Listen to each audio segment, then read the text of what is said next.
ስለዚህ ምንድነው አድዋነት ምንድነው አድዋን ስናመጣ ወዴታችን ምንድነው የምናወጣው አለም ያለን ነገር አውጣና ተጠቀም ዛሬ በዘር በቋንቋ በሃይማኖት እኛን ያባሉን ያናክሱንና መቶ ስለ ሰላም ስለ ፍቅር ስለ አንድነት ምናምን ስልጣን ይሰጡናል የቀይ ባህር ጉዳይ የሰውን ነገር አይደለም እየጠየቅን ያለ ነው የራሳችንን ነገር ነው ይገባናል ቀይ ባህር ስናስበው በዚህ በተወሰኑ አመታት ውስጥ ኢትዮጵያ ከቀይ ባህር ርቃለች ብላል አጼ ዮሐንስ ይችላል የኢትዮጵያ ድንበር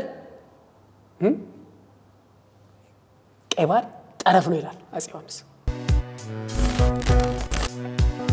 ሰላም ጤና ይስጥልኝ የፕሮግራማችን ተከታታዮች እንግዲህ በሳምንት ተገናኝተናል አብረናችሁ ቆይታ የምናደርገው ፍቅረ ማርያም ሰለሞን ሄኖክ መውደድ እኔም ስንታየ መኮንንን ይህ ሌላ መልክ የተሰኘው ፕሮግራማችን ነው ከአዲስ እንግዳ ጋር መተናል ይሄን እንግዳችንን የሚያስተዋውቅልን ሄኖክ ሄኖክ ሁሌ እንደጋብስኪ ነው በልቀጥል አይ እንግዲህ ያው ዮኒን እንኳን እኔ ማስተዋወቅ ከብደኛል ያው ካለንም ከቅርበታችንም ያው ዮኒ ያው ከፍሬንድም በላይ ነው ከጓደኛም በላይ ነው ከኔ ጋር ያለን ነገር ዮናስ አያሌው እንግዲህ ብዙዎቻችሁ የምታውቁት ያው በተለያየ ሚዲያ ላይ የተለያዩ ፕሮግራሞች ላይ እንግዳ ሆኖ በመቅረብ ትንታኔ የሚሰጥ ትልቅ የታሪክ ተመራማሪ ነው እንግዲህ ዛሬ ዮኒ ከኛ ጋር ነው ማለት ነው እውነት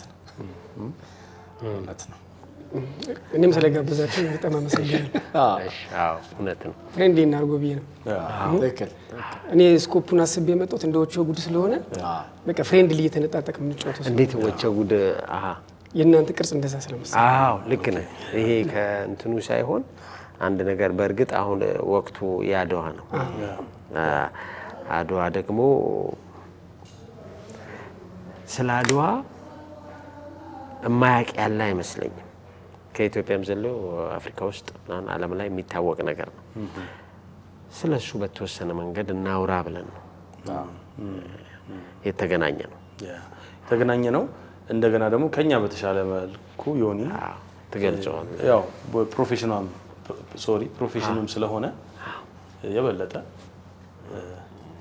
ጥሩ ጊዜ እናሳልፋለን ብለን ስላሰብነው ዮኒ በድጋሚ ስለመጣ በጣም ደስ ብሎናል እኔ በጣም አመሰግናለሁ ስለጋበዛችሁ ሌላው ምንድነው እንደ ወቸ ጉድ ያለው ነገር ነው ወቸ ጉዶችን ባይዘው በጣም ነው ምናደንቃችሁ አንደኛ ፕሮግራም በዚህ እውቅና ሰተንልብን ሃይድ አድርገን እንዳናልፈው ከዮናስ ጋር በተገናኘ ያው ዞሮ የታሪክ ተመራማሪ እንደሆነ ተረግጦ ተነግሯል ግን ስለ አድዋ ብዙ ሰው ሲሰማ የሚያውቀው ይሄ ከልጅ እስከ አዋቂ ስለ አድዋ የምናወራበት የምንኮራበት በዛ ላይ የግል ንብረታችን ስለሆነ እየሰማን ያደግነው ታሪክ ነው እንኳን ዛሬ እና ዛሬ ልናወራ ያሰብናቸው ሐሳቦች ምንድነው አድዋ ላይ አስገራሚ ናቸው የምንላቸው ብዙ ጊዜ ጆሮ ገብ ያልሆኑ ሐሳቦች ላይ ትኩረት ለማድረግ ተፈልጓል እና ዮኒ እስቲ ምትለን እና በእንተንም ያልተሰሙ ምናልባት ከዚህ በፊት ያልተሰሙ ምን ያላሉ ነገሮች ሲሆን ዮኒ እንደዛ ነው ያው ኦሪጂናል ነገር ይዞልን እንደሚመጣ ጓግተናል ተመልካቹ ምናምን ይሆን የሚያሰማ እሺ ማለት እኔ አሁን እንደዚህ ስትሉ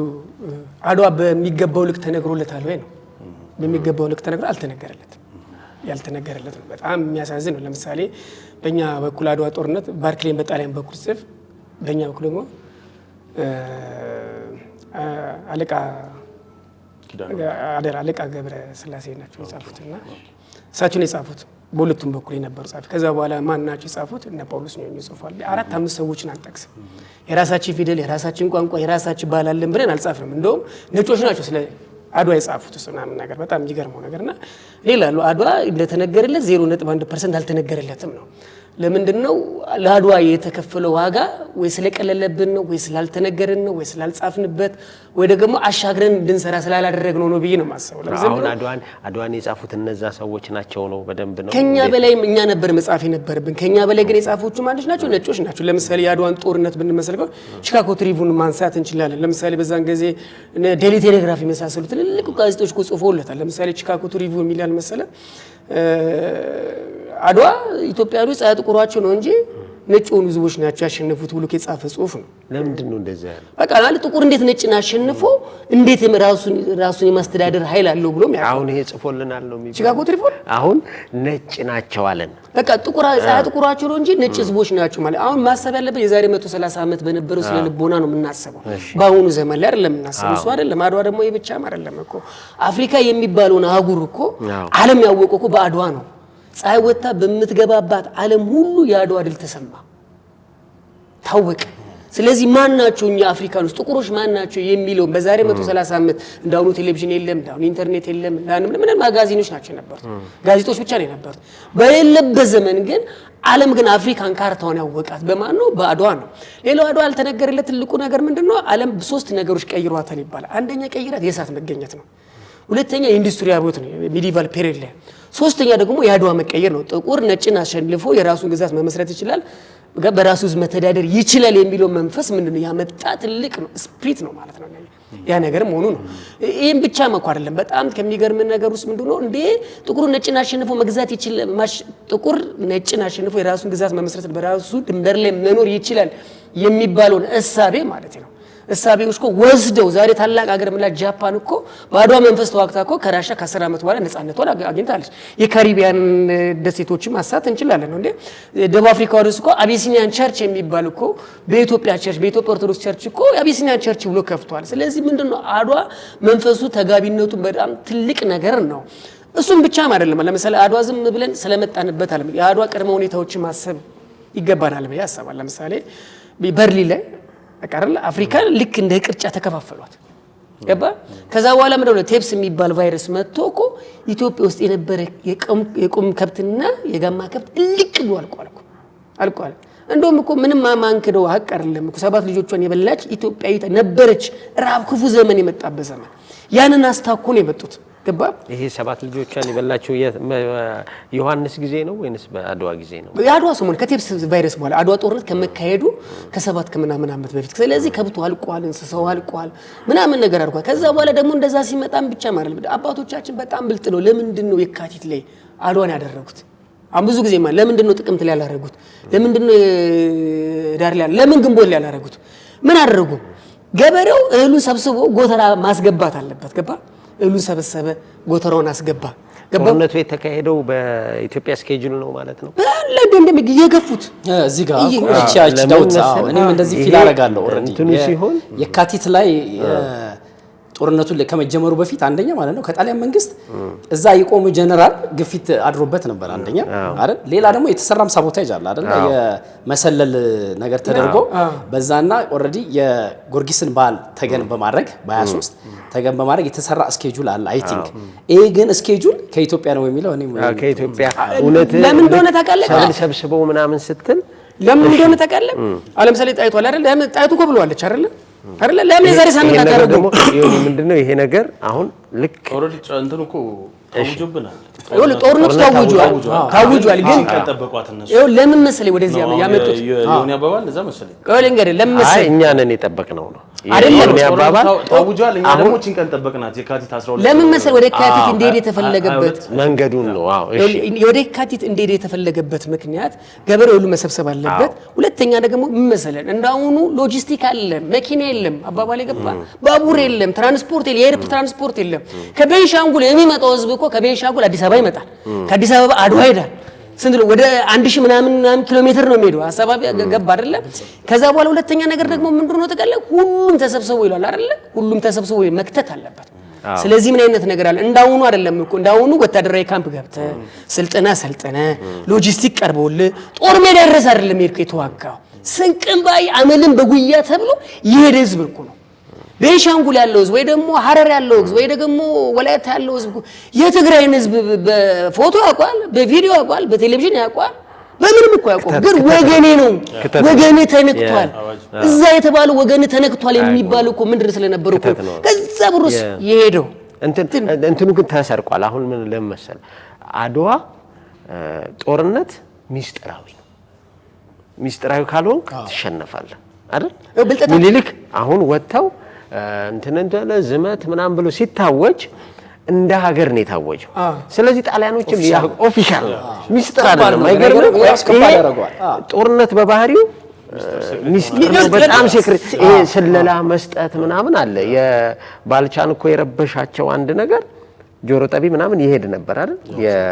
ከ40 ዓመት በኋላ የወጋው ጋር ማለት ነው። ይሄኛው ጋር ግን አዋጅ ሲሆን ህፃን የለ ምን የለ ይበጣብሃል። ምን ታመጣለህ?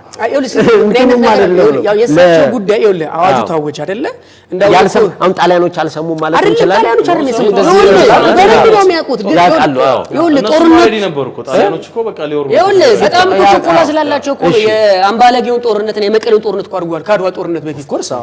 እኛ እኮ ለምን እንደሆነ ታውቃለህ? እና ሉላ እኮ መክተዋል አባባል የአምባላጌውን የመቀሌው ጦርነት እኮ ቀድሞ የተደረገ ነው እኮ እንደውም እኮ አድዋ ሸፍቷል። ያንን ሰብሮ መምጣት ስለተፈለገ ነው የአምባላጌውንና የመቀሌው ጦርነት ቀድሞ አድርጓል።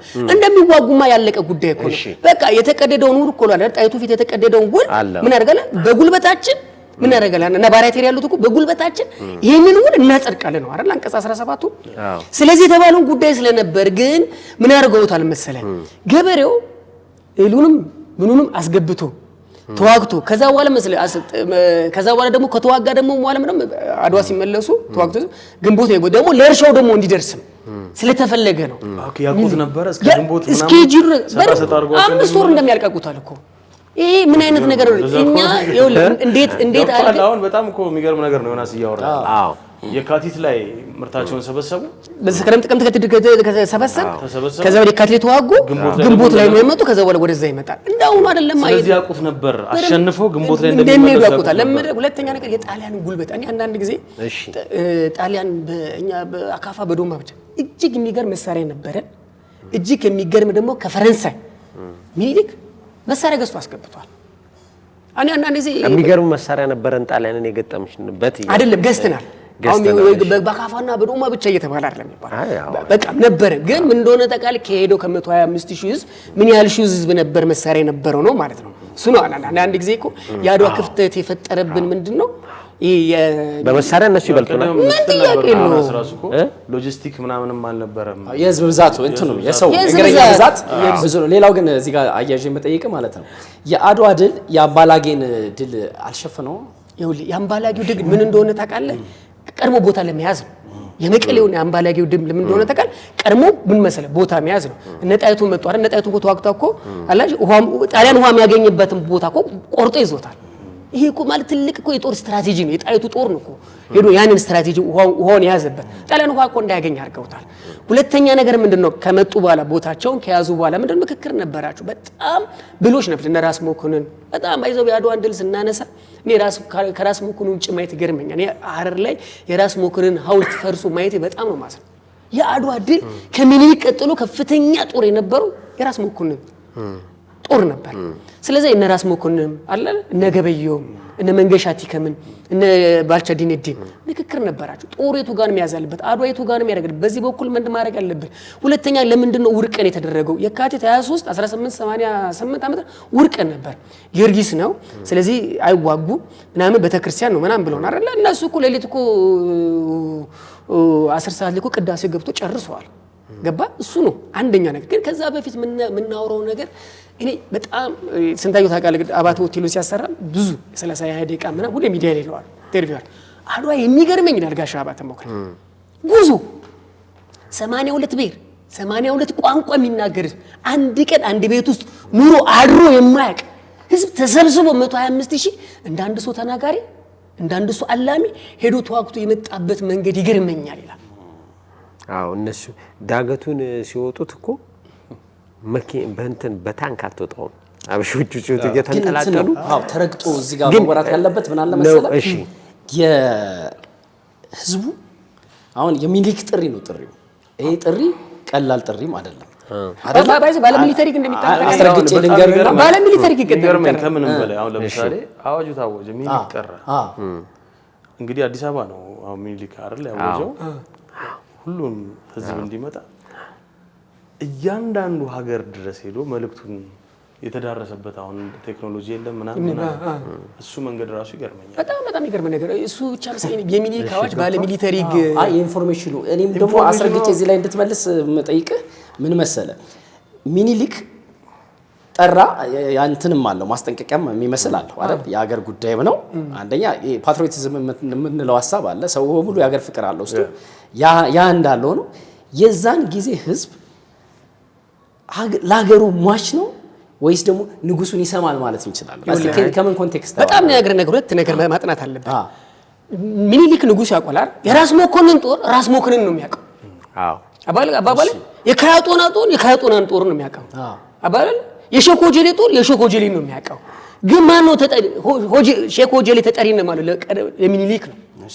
ራስ መኮንን ተጠሪነታቸው ለማን ነው? ለምኒልክ ነው። አባባል ይገባ።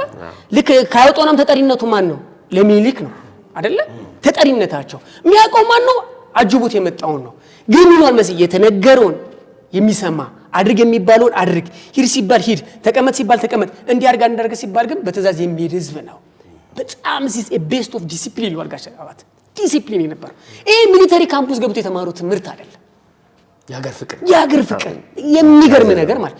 ሁለተኛ ነገር ደግሞ በጣም የሚገርም ነገር አዋጁ እንዳነሳ ባለ ሚሊተሪ ለምንድን ነው አዋጁ የሚጠናው? እንዳውኑ ትዊተር የለ፣ ፌስቡክ የለ፣ ሬዲዮ የለ፣ ቴሌቪዥን የለ፣ ምናምን ነገር አይደለ? እንደዛ ቢኖር ግን በዛ ይነገር ነበር። ለምሳሌ እውነት ይመልሰው በእናትህ እኔ በጣም የሚገርመኝ እሱ ነው። ይሁን ይመልሰው ምኑን ማለት ነው? እንዴት ኢንፎርሜሽን ደረሳችሁ? ቆይ የሚገርም በላለ ይኸውልህ ለምሳሌ ተዋረዳለሁ ያለው መሰለኝ። አይ በተዋረድ አሁን ቆመው እዚህ ጋር ለወይን ጦጦ ላይ ቆመህ ለኢትዮጵያ ህዝብ እንደማዳረስ እኮ አይደለም። እሱ ግን ተዋረዶቹ ያውቁታል ያን ነገር በደንብ ያውቁታል። ሰው ግን የሚገርመኝ ነው ማለት የአድዋን ለየት የሚያደርገው ሁሉም ተነሳ ነው።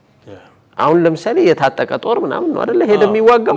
ይሄ ግን የሰርኩ ህዝብ የምንለው ወይ ኖርማሉም ሰው ተነሳ ህዝብ እኮ ነው የሚገርመኝ መነሳቱ ሳይሆን ሄደው የተነገረባቸው የተሰባሰቡበት መንገድ ይገርመኛል። ይሁን ምን አይነት ነገር አለው መሰለኝ ባለ ሚሊተሪ ይላል። እሺ የሚጠናው መንገድ አዋጁ ሁለት ኮንቴክስት አለው። እሺ ለምሳሌ ምን ያለው መሰለህ ከዚህ በፊት አንተም አልበደልከኝም እኔም አላስቀየምኩም ጥቅምት ኩሌታል ወሬሉ ለከተመ ጠብቀኛል አላስቀየምኩም ምኒልክን ተቀይሟቸው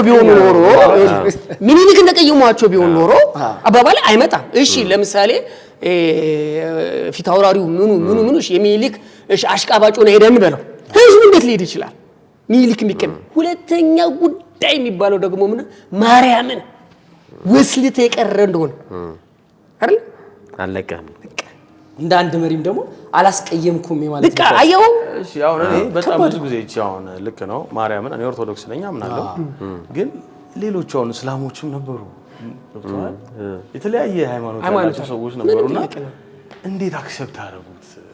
ምን እንደሆነ ታውቃለህ? ይኸውልህ ሀገራችንን ሃይማኖት የግላችን አይደል ሀገርን ግን ሀገር የሚባል ኮንሰፕት ገብቷቸዋል። አየህ ሀገር የሚባሉ ማንነት የሚባሉ ነገር ገብቷቸዋል። ስለዚህ ያ ነገር ስለተባለ ብለህ ነው አሁን የሃይማኖቱ ምናምን ይሄን በቃ ሀገር የተነካ ነው ግንዛቤ በቃ ሀገር ተወራለች ምን ብላለች ብለው ነው እንጂ የሚነሱት በቃ ሀገር የተወራለች የዚህ ደም አሁንም አለ የሆነ ነገር ሲመጣ ሀገር ተነካች የሚባለው ደም አሁንም እኮ እያንዳንዳችን አሁን እዚህ ይሄኛው ትውልድ ከባድ የምንለው ሐሳቦች አሉ። አንዳንድ ስለ ሀገር ቀማያሻማን የምናዝንባቸው ሐሳቦች አሉ አይደል? እስቲ ኮሽ ይበል። ቆይ እኔ ምሳሌ ነው ልንገርህ። ለምሳሌ ሀገር የምትለምቱት ለምሳሌ ዚያድ ባሬ ኢትዮጵያን ወረረ አይደል?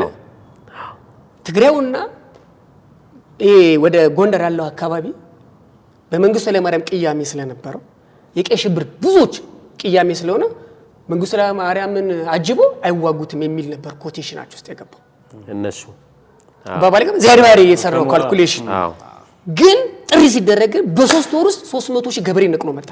እንደውም መንግስቱ ኃይለማርያም እንዳለ በቃኝ ወታደር እኮ ነው ከዚህ በላይ ይበቃኛል ብሎ ነው አይደል? አይ አገርነት ስሜት ሁለተኛ ምሳሌ ለምሳሌ የኢትዮ ኤርትራ ጦርነት ደማችን ውስጥ ያለ ነው ማለት ነው። ለምሳሌ ሰው ደም ውስጥ ጥያቄ ነው። ሁለተኛ ነገር የባድመ ጦርነት ንገር። ልክ የባድመ ጦርነት ሲወረድ አማራውና ኦሮሞ መጡ አይዋጋም። ይሄ ሻዕቢያ ኮንሰፕት ነው። አማራውና ኦሮሞ አይመጣም። ስለዚህ የትግሬውና የሆነ ምናምን ደቡቦች ምናምን መጥቶ ሊዋጉ ይችላል። ስለዚህ እኛ ሱረታላል ተመልከቱ። ግን አገር ኮቴሽን ውስጥ እንዴት እንደገባ ታውቃለህ? ፖለቲካዊ ውስጣዊ ችግሮቻችን ውስጣዊ ጸቦቻችን እንዳለ ያረጉትና ግን አገር የሚባለው ኮንሰፕት ሲመጣ ግን የሚሄድበት ደማችን ውስጥ የገባ ኢትዮጵያዊነት ስሬታችን ሐሳብ ነው የምትሄድበት መንገድ። ስለዚህ በእንደዚህ አይነት መንገድ የሄዱበት መንገድ ነው። አዎ ሁለተኛ ነገር ስታስበው አንተ አረ በራስ ስንቅ በራስ መሳሪያ ሄደ ተዋግተ አረጋን አሸነፈ መምጣት ጋሽ አባተ የትኛውም ታሪክ ውስጥ በጣም ፈልጊያለሁ ይላል። ሲሄዱና ሲመጡ ተጣሉ ተጋጩ የሚባል አንዲት ነገር የለም። ሳትኖርበት ሄደ ካምፑስ ኖረ ተጋበልተ ግብሩ ከተማ እየተገነባ ዛሬ እዚህ ይሰራል አይደል? ከዚህ ተነስቶ ስቴት ነው እኮ የሚመስለው። ከዚህ ተነስቶ እኮ ለምሳሌ ደብረ ብርሃን ብደርስ ቢደገሙ ለውድት ይመስላል ጦርነት የሆነ ነገር እንደ አድቬንቸሩም የዛ አካል እኮ አለመሆን እኮ የሆነ ነገር አትቀመጥም። በጣም እንዴት ትቀራለህ? የሚገርም ነገር ነውና የዛሬ 2 ዓመት አካባቢ ቲቪ ላይ ወርቻለሁና አድዋ ላይ ያልተነገራላቸው የሚያቸው ጀግኖች መስራት ይችላል። አድዋ ሲል አንድ ሰው የነገሩኝ ታሪክ ነው። አሚና ኑር የምትባል ጣሊያን ካምፕ ውስጥ ያላ የአላማጣ ልጅ ወይ ኮረም ልጅ እና ከሁለት አንዱ ነች። የ22 ዓመት ልጅ እጅግ በጣም የምታምር በጣም ቆንጆ የነበረች አሉ። ጣሊያን ካምፕ ውስጥ ምግብ ታበስላለች። በቀን 5 6 7 እስከ 10 የጣሊያን ወታደር ይደፍራታል። በቀን እስከ 20 ሰዓት ነበር የምትሰራው። ከዛ መረራትና አገሪቷ ኢትዮጵያ እየተወረረች ስትመጣ ጦርነቱ እንደማይቀር ገባት። ሄዳ ፍልጋ ውሃ ለምትቀዳበት የፈለገች ባላይ መድኃኒት ሰው ፈልጉልኝ ትላለች። ይሄ ባላይ መድኃኒት የሚቀመም ከዛ በኋላ እሺ ብሎ ያን አባት እግራቸው ስር ወርቃ መርዝ ስጡኝ አላቻቸው። እንዲያርጉኝ ራሴ ላጠፋ ነው። አይቻልም ምን ያልሰጠሽም ነፍስሽን ታጠፊ አልፈልግም። እሺ ምናምን ሚስጥር ትነግራቸዋለች። ያን መርዝ ይዛ መጣች። ምግብ ውስጥ ጨመረች። 130 ምናምን ጣሊያኖች ገደለች በመርዝ ገላ ጠፋች። ወደ ኤርትራ ድንበር ስትሄድ ከ3 ቀን በኋላ ተያዘች። ጣሊያን ወታደሮች ፊት ኢትዮጵያሽ ምግብ የሚያበስሉ ኢትዮጵያኖች ምናምኖች አለበት በማጅራቷ የታረደች ሴት አለች። ታሪክ የማያውቃት ለኔ ጀግና ሴት ማለት አሚና ኑር ነች። ከተዋጉት በላይ ጦርነቱ ስንት ቀን 15 እንደውም በዛ በኩል የዛን ሰሞን አካባቢ ይባላል ክርስቲያኖች ሙስሊሞች ልጃቸውን አሚና ይኑሩ ነበር ሴት ልጆቻቸው 130 ምናምን ጣሊያኖች መርዝ ከታ ገላለች። ምንድነው ያለችው? ለምንድን ነው ያደረግሽው ሲባል ሴትነቴን ስትበዘብዙ ዝም አልኳችሁ፣ ጉልበቴን ስትበዘብዙ አገሬን ስትደፍሩ ግን ዝም አልልም ብላ ነው ያን ያደረገ። በማጅራቷ ወታደሮች ፊት ተገላለች። ብዙ ያልተነገረላችሁ ብዙ ያዋጡ ሰዎች አሉ። ሰማዕቱ ቅዱስ ጊዮርጊስ ከዚህ ከአድዋ ጦርነት ጋር ይነሳል። ባርክሌን ይልዋልኩ አሁን እኛው ሰማዕቱ ቅዱስ ጊዮርጊስ ምናምን ስናስብ ይላል አይደል? በቃ ነጭ ፈረስ ላይ ተቀምጦ የሚዋጋ የሚተኩሱ አንገት የሚቀረውን አልቻልነውም ነበርኩ ነው ያሉት። ስለዚህ የእግዚአብሔር ምጅ ይሁን ምን አይነት ነገር አለ መሰል እኔ አንዳንድ ጊዜ ኢትዮጵያ ምንላት የእግዚአብሔር እኔ ለምሳሌ ባለፈው እያልኩ ነበር ፋና ላይ የሰሚር ተላለ ፕሮግራም ሶሪያ የፈረሰችበትን ኢራቅ የፈረሰችበትን ሊቢያ የፈረሰችበትን አገራት የፈረሱበትን ደርድሩት። ኢትዮጵያ ለማፍረስ የዚህን 10,000 እጥፍ ያክል ሴራ ተሰርቶባታል። ግን ያልፈረስነው ለምን ነው ታውቃለህ? የእግዚአብሔር ቃል ኪዳን ስላላት ነው። እንደተደረገብን ሴረኝነት እንደተደረገብን ብዙ ነገር እንደተደረገብን መባላት እንደተደረገብን ብዙ ነገር በኖር እኛን ጊዜ ቁጭ ለምናወራበት አልነበረ። የሚገርም ነው እኮ ስሬት ያላት ሀገር። እኔ አሁን በጣም የሚገርመኝ አንዳንድ አድዋ ጦርነት ላይ የሚነሱ ታሪኮች አሉ። ለምሳሌ አዝማሪዎችን የምንተዋቸው አይደል? የሚገርመኝ ደግሞ ሁሉም ናቸው ማለት አይደል? አሁን በአድዋ ጊዜ የነበሩት ሰው አቅሙ እንዴት ነው? ለምሳሌ ጎራዴ ይዛል፣ ጦርነት እንትን ይዛል፣ ምንድነው ጋሻ ይዛል ምናምን። እኔ ቤተሰብ ሲነግረኝ የአያት የቅድመ አያቴ አይችሉ ሞገድ ይባላል፣ ልጁ መርሻ ይባላል። ጎራዴውን እየጎተተ ነው የሚወስደው።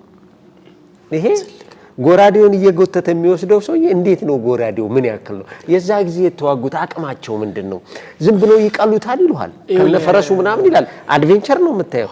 እውነት ያን ደግሞ ሰልጥነው ነው ወይንስ ጂናችን ይለያያል? ባይዘ አንድ ነገር ልንገርህ፣ ለአድዋ ጦርነት አቅማችን ይለያያል እንዴ? ስንታየው አፈታሪክ ነው። አቅማችንም ይለያያል። አቅማችን አይደለም። እኔ በጣም አንዳንድ ጊዜ ዘመነ መሳፍንት ለኢትዮጵያ ለአድዋ ጦርነት ድል አድርጓል ይባላል። ለምን እንደሆነ ተካል 200 ምናምን ዓመት ጦርነቱ ስለነበር ገብር አትገብር ወታደሩ አገሪቷ ጦርነት ውስጥ ትርምሱ ነች። ይሄኛ ያስገብራል ያኛው ያስገብራል። አንተም ደግሞ ትገብርና ደግሞ ድጋሚ እሱ ለማሸነፍ ዘረ የጦርነት ሲስተም ውስጥ የነበረ ሰው ኦኬ። ስለዚህ ተዋጊነት የነበረው መንፈስ ነበረው። እየተዋጋ የነበረ ሰው ነው። ገብቶት አይደለም ወታደራዊ ስልጠና የወሰደው አይደለም፣ ግን ሲያሸንፍ ሲያስገብር ስታስገብሩ ምናምን በነበረበት ልምዶት ውስጥ የጦርነትን የመዋጋት ምን ነበረው? ኃይልና ስልጣን ነበረው፣ ዕውቀት ነበረው። ኃይል አለው ዕውቀት አለው ምናምን። ስለዚህ ምን ነው ዘመነ መሳፍንት ይላሉ እንደ ፕሮፌሰር አስተዋጽኦ አድርጎታል ይባላል። ጥሩ ነገር ማድረጉ ሰው። ሁለተኛ ነገር ደግሞ ምን አይነት ነገር አለው መሰለ የአባቶቻችንና እናቶቻችን የዚህኛውም ጉዳይም ብቻም ሲሆን የጦር አሰላለፉ ራሱ በጣም የሚገርም ነበር። ጣሊያን ቤት በኩል ነው የሚመጣው፣ በዚህ በኩል ነው የሚመጣው፣ በዚህ በኩል በጣም ባረጋው እነዚህ 12 13 ያውኑ ጀነራሎች እንደምንላቸው በጠቅላላ ያናርኩ ከገበየው ችኩላናት በስተቀር ያው ገበየው ስለሞተ ፊት አውራሪም ባይዘው ከዛ ከገበየው ፊት አውራሪ ገበየው አይደለም። ከዛ በኋላ ሚኒሊክ እኮ የመጨረሻው ስልጣን ፊት አውራሪ ነው። ለምን መታሰቢያ ነው የተሰጠው ለገበየው ስለሆነ። ግን ይሄ ነገር አንዳንዴ ግራ የሚገባኝ መሰለ አልክ ኢትዮጵያኖች አሁን የኢትዮ ኤርትራ ጊዜ የነበሩ እንትኖች አሉ። ሰላም ማስከበር ይሄዳሉ አይደል? እዛ ያሉ ሰዎች ሲያወሩ ሰላም ማስከበር የሚጠብቁት ሰዎች ከተለያየ ሀገር ተመልምለው ነው የሚመጡት። ኢትዮጵያኖች ሲባል አይምጡብን ይላሉ። ሌሎቹ እንትን ያደርጋሉ። በነገራችን ላይ መከላከያ ምናምን አድርገው ነው የሚሄዱት። እነዚህ ሰዎች መከላከያ ያደርጉን ኢትዮጵያኖች። ሌሎች ሀገሮች ከኢትዮጵያን ጎን መድቡን ይላሉ ወታደሮቹ። በቃ ነፃነት የሚሰማን ከነሱ ጋር ስንሆን ነው። አይፈሩም። የሚያጠቃውም ሰው እነሱ አይምጡብን ይላሉ።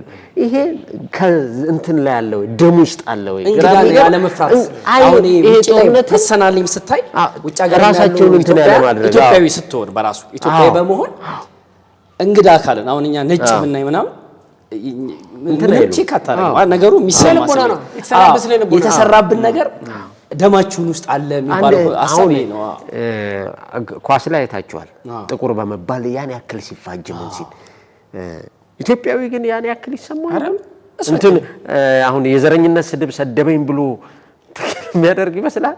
የማን እንደሆነ ስሙን ባላቅም መጠጥ እየጠጣን አለ የሆነ ቦታ ላይ ዳንስ ለግብዣ ማን ነው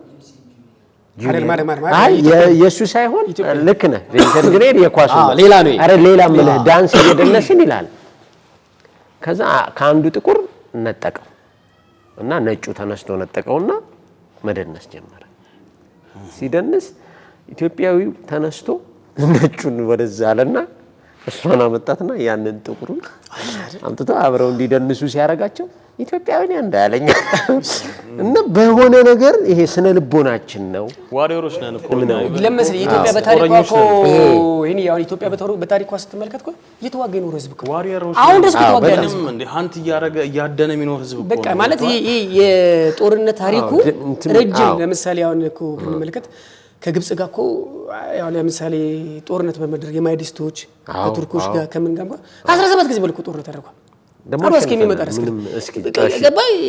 የመዋጋቱ ጉዳይ የነበረው ለምሳሌ ከሱሲኒዮስ ጋር የነበሩ ከደርቡሾች ጋር የነበሩ ጦርነት ከቱርኮች ጋር የነበሩ ከማይዲስቶች ጋር የነበሩ ጦርነት የተዋጋ የነበረ ህዝብ ነው። ደሞ ህዝቡ ደሞ ምን እንደሆነ ተቃል የትኛውም ጦርነት ዊን እያሸነፈ የመጣበት ስነ ልቦና አለ። ተሸናፊነትም የለው ጥሩ። ሁለተኛ ነገር ጦርነት ምን ዊን የሚያደርገው ፍትሃዊነት ሲሆን ነው። አባባል ግን ኢትዮጵያ ያደረገቻቸውን ጦርነቶች በተግላላ በተመለከታቸው ፍትሃዊነት ስላለው ፍትሃዊነት ደግሞ እውነት አለው። እውነት ደግሞ ካንተ ጋር የሚቆምበት ጊዜም ነው። ስለዚህ በእንደዚህ አይነት መንገድ ይሄዱበትና ያሸነፉበት መንገድ ነውና ዘመነ መሳፍንትም ትልቅ አስተዋጽኦ ለምሳሌ በጣም እናደንቃት አዝማሪ ጣዲቄ ነች። ጣዲቄ ማለት ቀደም ከአዝማሪ ጋር የተነሳው ስንት አድብስብሰሽ ቢልታል አሁን አዝማሪ ጣዲቄ ማለት በሰው በኩል የሚመራለች። አሁን ለምሳሌ አዝማሪ ጣዲቄ ሚኒሊክ ከመጡ በኋላ እዚህ ስለተሸለመች ነው።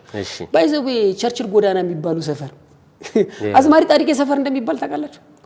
ለምን የዊንስተን ቸርችል የተባለው አዝማሪ ጣዲቄ ተብሎ መታሰቢያ ተሰጥቶት ፍሎኮ ቤሷ መኖሪያ ሰፈር ነበር። ከዛ በኋላ ኃይለ ሥላሴ ወደ ኢትዮጵያን አንተን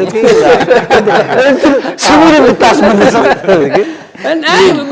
ስላልኩትም ነው ብዙ ጊዜ ብያለና ዊንስተን ቸርችል ኃይለ ሥላሴ አምስቱን ጦርነት አሸንፎ ሲመጡ ትልቅ ድጋፍ ስላደረጉላቸው ትልቅ ነገር ገዛ ስላደረጉላቸው ምን አለ ዊንስተን ቸርችል ተብሎ ቸርችል ጎዳና ተባለ።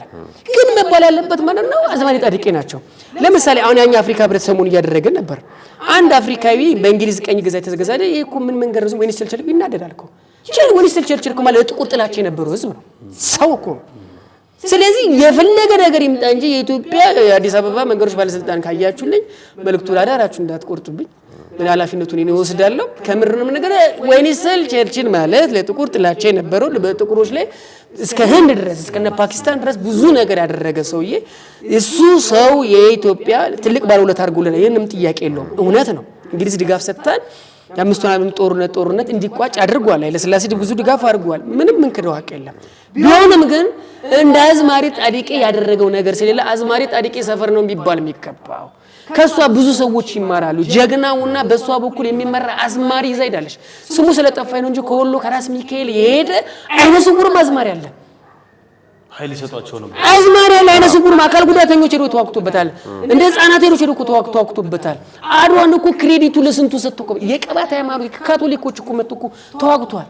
ኢትዮጵያዊ የነበሩ ለምንድን ነው ግን አሁን ለምሳሌ በተለይ ጉንደት ላይም አፄ ዮሐንስም ከግብጽ ጋር ከአንዴም ሁለቴ ድል ነስተዋል። ሌሎችም ታሪኮች በጣም እንድታወራው ስለምፈልግ ነው። ለምንድን ነው አድዋ የተለየ የሚያደርገው ነገር? አሁን ብዙ ጦርነቶች ለኢትዮጵያ ነች አሸንፈዋል። የመጀመሪያቸው አይደለም ግን ይሄኛው አድዋ ብዙ ጊዜ ለምንድን ነው አግንነን የምናየው? ጥሩ ጥያቄ ነው የምትጠይቀኝ። አሪፍ እንዴ አድዋ የመጀመሪያ የበርሊን ጉባኤውን እናነሳዋል። አሁን ለምሳሌ ማይዲስቶች ይመጣሉ፣ ቱርኮች ይመጣሉ ምናምን። ይሄኛው ግን ምዕራቢያን ቁጭ አሉና አፍሪካን ካርታ ቁጭ አድርገው እንደ ዳቦ ስንታየን ያዝ ይሄንን ያዝ ማረጋቸው። ሁለተኛ ደግሞ በሎጂስቲክም በመሳሪያም በድጋፍም በምናምን አንዱ ሀገር ለአንዱ ሀገር እንዲሰጣጥ ተደርጎ ወስኖበት መላው መጥቶ አፍሪካን የወረሩበት መሆኑ የሚለየው ሁሉም መጥቶበት አውሮፓውያን መጥቶ አፍሪካን ተቀራምቶ የጎጆ ኢንዱስትሪ የጎጆ ኢንዱስትሪ በጣም ስለተፈለገ ጥሬቃ የሰው ባሪያ ምናምን ሰው የሰው ጉልበት ስለሚፈልግ ሪሶርስ ስለሚፈልግ ሞሰር ስለተፈለገ መጥቶ በስነ ስርዓት ተጻጽፎ ተፈራርሞ ተማምሎበት የመጣ አውሮፓውያን ሙሉ ተከፋፍሎ የመጡበት ጉዳይ አድዋ የሚለየው።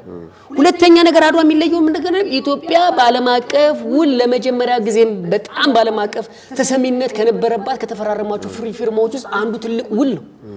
የዛኔ ጣሊያንን ለምን አላገዟትም? ሌሎቹ ለምሳሌ ተዋውለህ ነው አይደለ? ለምን መሰለህ ተዋውለህ ነው የምታረገው።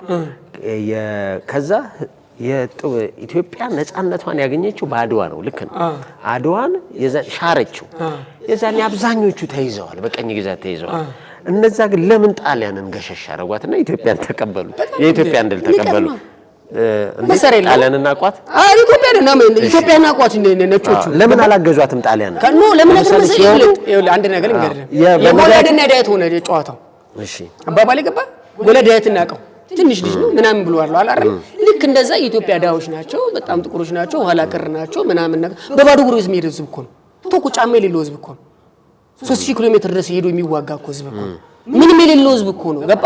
ስለዚህ ጣሊያኖች ዘመናዊ መሳሪያ ያላቸው ምናምን ታጥቋል። ከዛ በኋላ ከብቶ አልቋል። የክፉ ዘመን ነው። ህዝቡ ያወጋም ምናምን የለውም። አንዱ ገዥ ነው፣ አንዱ የውስጥ ሽኩቻውም አለ። አገር የማስገበሩ ጎጣጣም አልተጠናቀቀም። ይሄን እኮ ሰርቷል፣ ያውቁታል። ስለዚህ እነሱ 20 ምናምን ሺህ ወታደር ይዞ ሲመጡ በደንብ እኮ እንደሚያሸንፉ ታውቃለህ። ስለዚህ ያን ስላደረጉ ለምንድን ነው ከዛ በኋላ በእንግሊዝ ፓርላማ ውስጥ እኮ እንዴት ጥቁሮች ነጭን አሸንፈው አገር ሲመሰርቱ እንዴት እንግሊዝ ድጋፍ አላደረገችም ብሎ እኮ የእንግሊዝ ፓርላማ እኮ ስብሰባ ተቀምጧል። አዎ አባባሌ ግን የነሱ ንቀት ስለሆነ እኮ ነው። እንዴት ድጋፍ አላደረገችም እንግሊዝ ድጋፍ ፓርላማ ውስጥ እኮ አይ ለምን እንዴት ነጭ ጥቁርን ያሸንፋል የሚባሉ ስለልቦና እንደኛ እንዳውኑ ተራ እንዳናስበው በዛሬ 130 ዓመት ውስጥ ጫማ ውስጥ ቁጭ ብለን እናስበው። ፓርላማ እንዴት ተሰብስቧል። ፈረንሳይ ድጋፍ አድርጋለች አይደል? ትንሽ መኮራረፍ ነበራት ከጣሊያን ጋር ከናምናምን ነበር። ተቀይሟታል። እንዴት መሳሪያ ትሸጫለሽ? እንዴት መሳሪያ ድጋፍ ታደርጊያለሽ ተብሎ እኮ ፈረንሳይን ተቀይሟታል።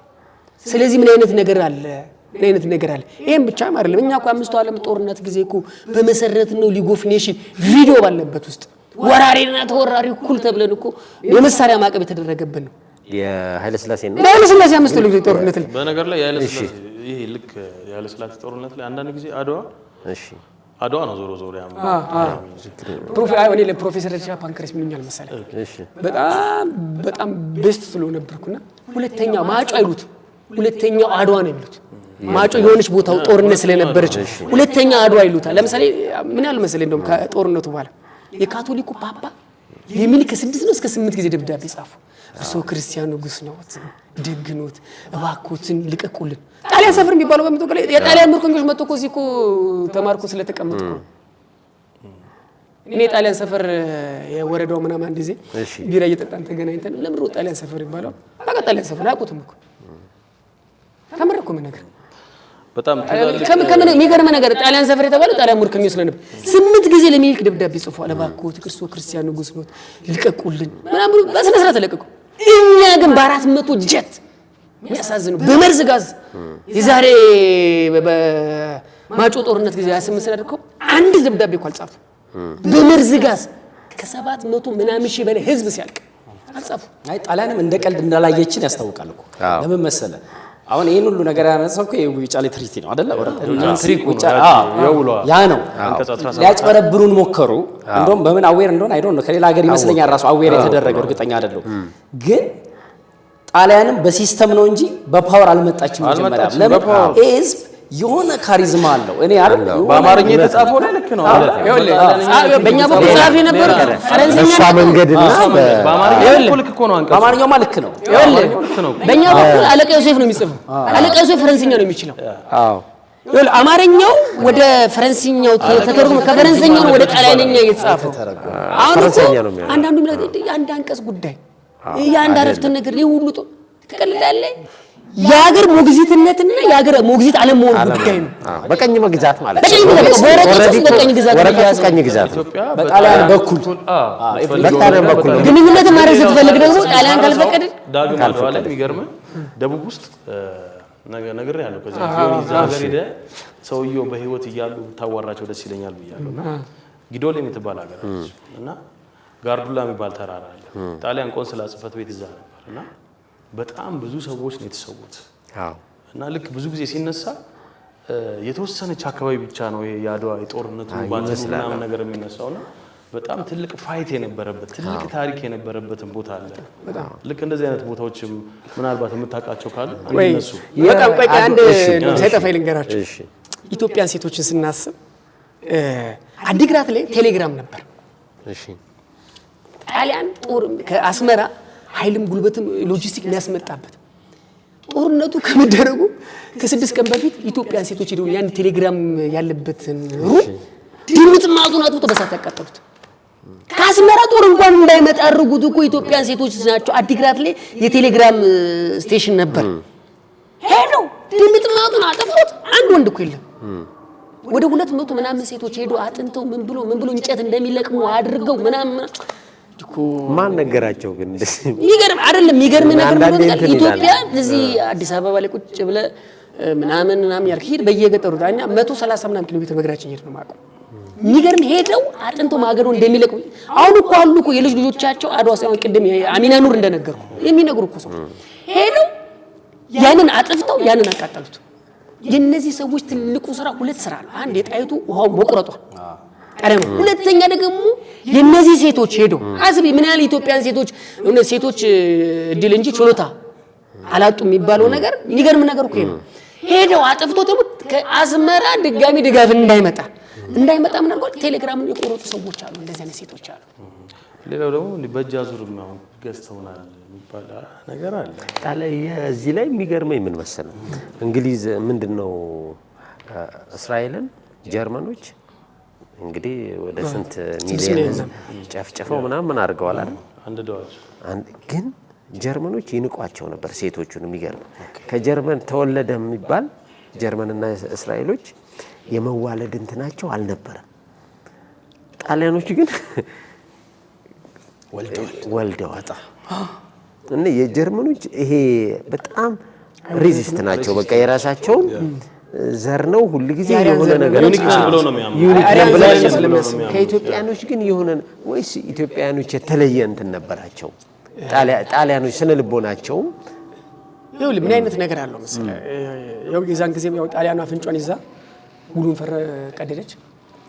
ጀርመንም አሜሪካንም እነ እንግሊዝም እነ ጣሊያን መጥቶ ወዲያው ነው ከአድዋ ጦርነት 10 ዓመት ባልሞላው እስከ ኤምባሲዎቻቸውን የከፈቱበት የመጀመሪያው ኤምባሲዎችም የተከፈቱበት ኢትዮጵያ ላይ ነውና አንድ ነገር ስነ ልቦና አለ። እኔ አሁን ለምሳሌ ተፈሪ በጣም ጠዋት ሲነሳ ሸገር ላይ ስሙ ትልቅ ነበር ትልቅ እንሆናለን እንግዲህ እንደሚል ግን ከእንግሊዝ ብንማር ብዬ አስባለሁ። አሁን ለምሳሌ እንግሊዝ እስከ ፓኪስታን ትገዛለች፣ ደቡብ አፍሪካ ትገዛለች፣ ሰሜን አሜሪካን ትገዛለች፣ ደቡብ አሜሪካን እና በእንግሊዝ ሰማይ ፀሐይ አትጠልቅም ማለት ለ500 ዓመት የነበረ ስለንቦና ናቸው። አዎ እዚህ ቢሆን እዛ በቃ እንግሊዝ ቀኝ ግዛቷን ያው አገራት ነፃ እየወጡ ያለች ልክ ደቡብ አፍሪካ ነፃነቷን ስትቀናጅ በእንግሊዝ ሰማይ ፀሐይ ጠለቀ። ከአፍሪካ የመጨረሻው ናት ደቡብ አፍሪካ። የእንግሊዝ የመጨረሻዋ ቀኝ ግዛቷን ነፃ ያወጣችው ደቡብ አፍሪካ ነች። ልክ እንግሊዝ ነፃነቷን ቀኝ ግዛቷን ከወጣች በኋላ ቁጭ ብሎ መሰሩ ዓለም ስለ እንግሊዝ ማውራት አለበት። ስለ እንግሊዝ ስለ ንቦና መጨነቅ አለበት። ቁጭ ብሎ አጠኑ። ከዛ በላይ አሁን እኛ በፊት ኢትዮጵያ ሻምፒዮን የሚባለው 1990 ኢትዮጵያ ፕሪሚየር ሊግ እንደሚባለው 1992 ላይ እንደነሱ አቆጣጠር እንግሊዝ ፕሪሚየር ሊግ ብሎ ፎርማት አመጡ። ዲስቲቪ የሚባል ፎርማት አመጡ። እሺ ስለዚህ ከዘመን አመጡ መሰለኝ። እሺ እያመጡና ኃይለኛ ዓለም ላይ ትልቅ ሊከም ከፈቱ በእጃዙር ከዛ በኋላ ሜዳውን ከፈቱትና የእንግሊዝ ፕሪሚየር ሊግን ብትመለከተው የእንግሊዝ ፕሪሚየር ሊግ ከ10 በላይ ክለቦች የማናቸው ኢንቨስትመንቱ የአሜሪካ አርሰናል የአሜሪካን ባለሀብት ነው። ሊቨርፑል የአሜሪካን ባለሀብት ኤቨርተን ምናምን ተመልከት። አየህ ሲስተሙን ፈጥሮ ለአሜሪካን ባለሀብት ኢንቨስት እንዲያደርጉ አደረጉ። ከዛ ደግሞ ሲቲን አይነት ደግሞ ለተባበሩት አረብ ኤምሬት ኒውካስልን ደግሞ ለሳውዲ ባለሀብት ሰጧቸው። ሜዳውን አመድ በዓለም ላይ ያለ ኤፍኤም ከዚህ ፊጂ ደሴት ሂድ፣ ቺሊ ሂድ፣ ማዳጋስካር ሂድ፣ ሴኔጋል ሂድ፣ የፈለከው ዓለም ላይ ሂድ። እያንዳንዱ ሚዲያ፣ እያንዳንዱ ቴሌቪዥን፣ እያንዳንዱ ቲክቶክ፣ እያንዳንዱ ቴሌቪዥን ጣቢያዎች ሁሉ ስለ እንግሊዝ ታወራለህ፣ ስለ እንግሊዝ ትጣላለህ፣ ስለ እንግሊዝ ትከራከራለህ። ምን እያንዳንዳችን ህይወት ውስጥ በእንግሊዝ ሰማይ ፀሐይ አትጠልቅም የሚል ስለ ልቦና አስቀምጡ። ይሄ ግን ሰብጀክቲቭ ሀሳብ ነው አይደል? እኔ የሚሰማኝ ቆይ አሁን እንግሊዝ በጣም ትንሽ ሀገር ነች እንደ ሀገር።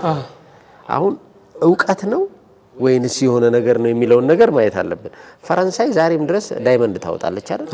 እየወሰደች ያለው ከየአፍሪካ ሀገሩ ማለት ነው። ቀኝ ግዛት አልተያዘችም ማለት መላቀቅና መያዝ በእጃዙር ስለልቦናችን ተያዘ። አሁን በእጃዙር ቀይ እኛ ማሰብ ስላልቻልን ነው ወይንስ እነሱ መጀመሪያ ነበራቸው? ስለዚህ ቀድመው ሲሰጡን እንቀበላለን ማለት ነው። ተቀበለናል እንዴ ያለ ነው። አቅም የለንም። እንግሊዝ ፕሪሚየር ሊግ ማለት ኔክ ማይክን ሰዓትን ከማን የተቀበልከው? ይሄ ነው። ለምሳሌ ባለፈው የአሜሪካው ማን ነው የእንትኑን ፕሬዚዳንት ወሰደው አይደል? አንስቶ የቬንዙዌላን በምንድን ነው የቬንዙዌላን? እሺ ለምን ወሰደው? በቃ ዓለም ጉልበት አይደል? እነዚህ ሰዎች ጉልበት አላቸው። ጉልበት የሚሆነው ያው የእንግሊዝ ፕሪሚየር ሊግ ማወር አለ። አፍሪካኖች ብቻ እንግሊዝ ፕሪሚየር ሊግ ብንከታተል ቢሆን እንሆናል አይደል? እዛ ጎን እኮ ዌልስ እና አይርላንድ እኮ ግሬት ብሪቴን ተብላ የምትመጣው እውቀቱም ጉልበቱም አላቸው ማለት ነው። በጉልበት አልቻሉም። አሜሪካ የፈለገችበት እየገባች እንደ ቬንዙዌላው መሪ ማረግ ማንም አይደለም። አሁን ሰንተ የሚያነሳው ሀሳብ ቀኝ በእጃዙር ቀኝ ተገዝተናል የሚለው ኮንቴክስት ማለት ነው።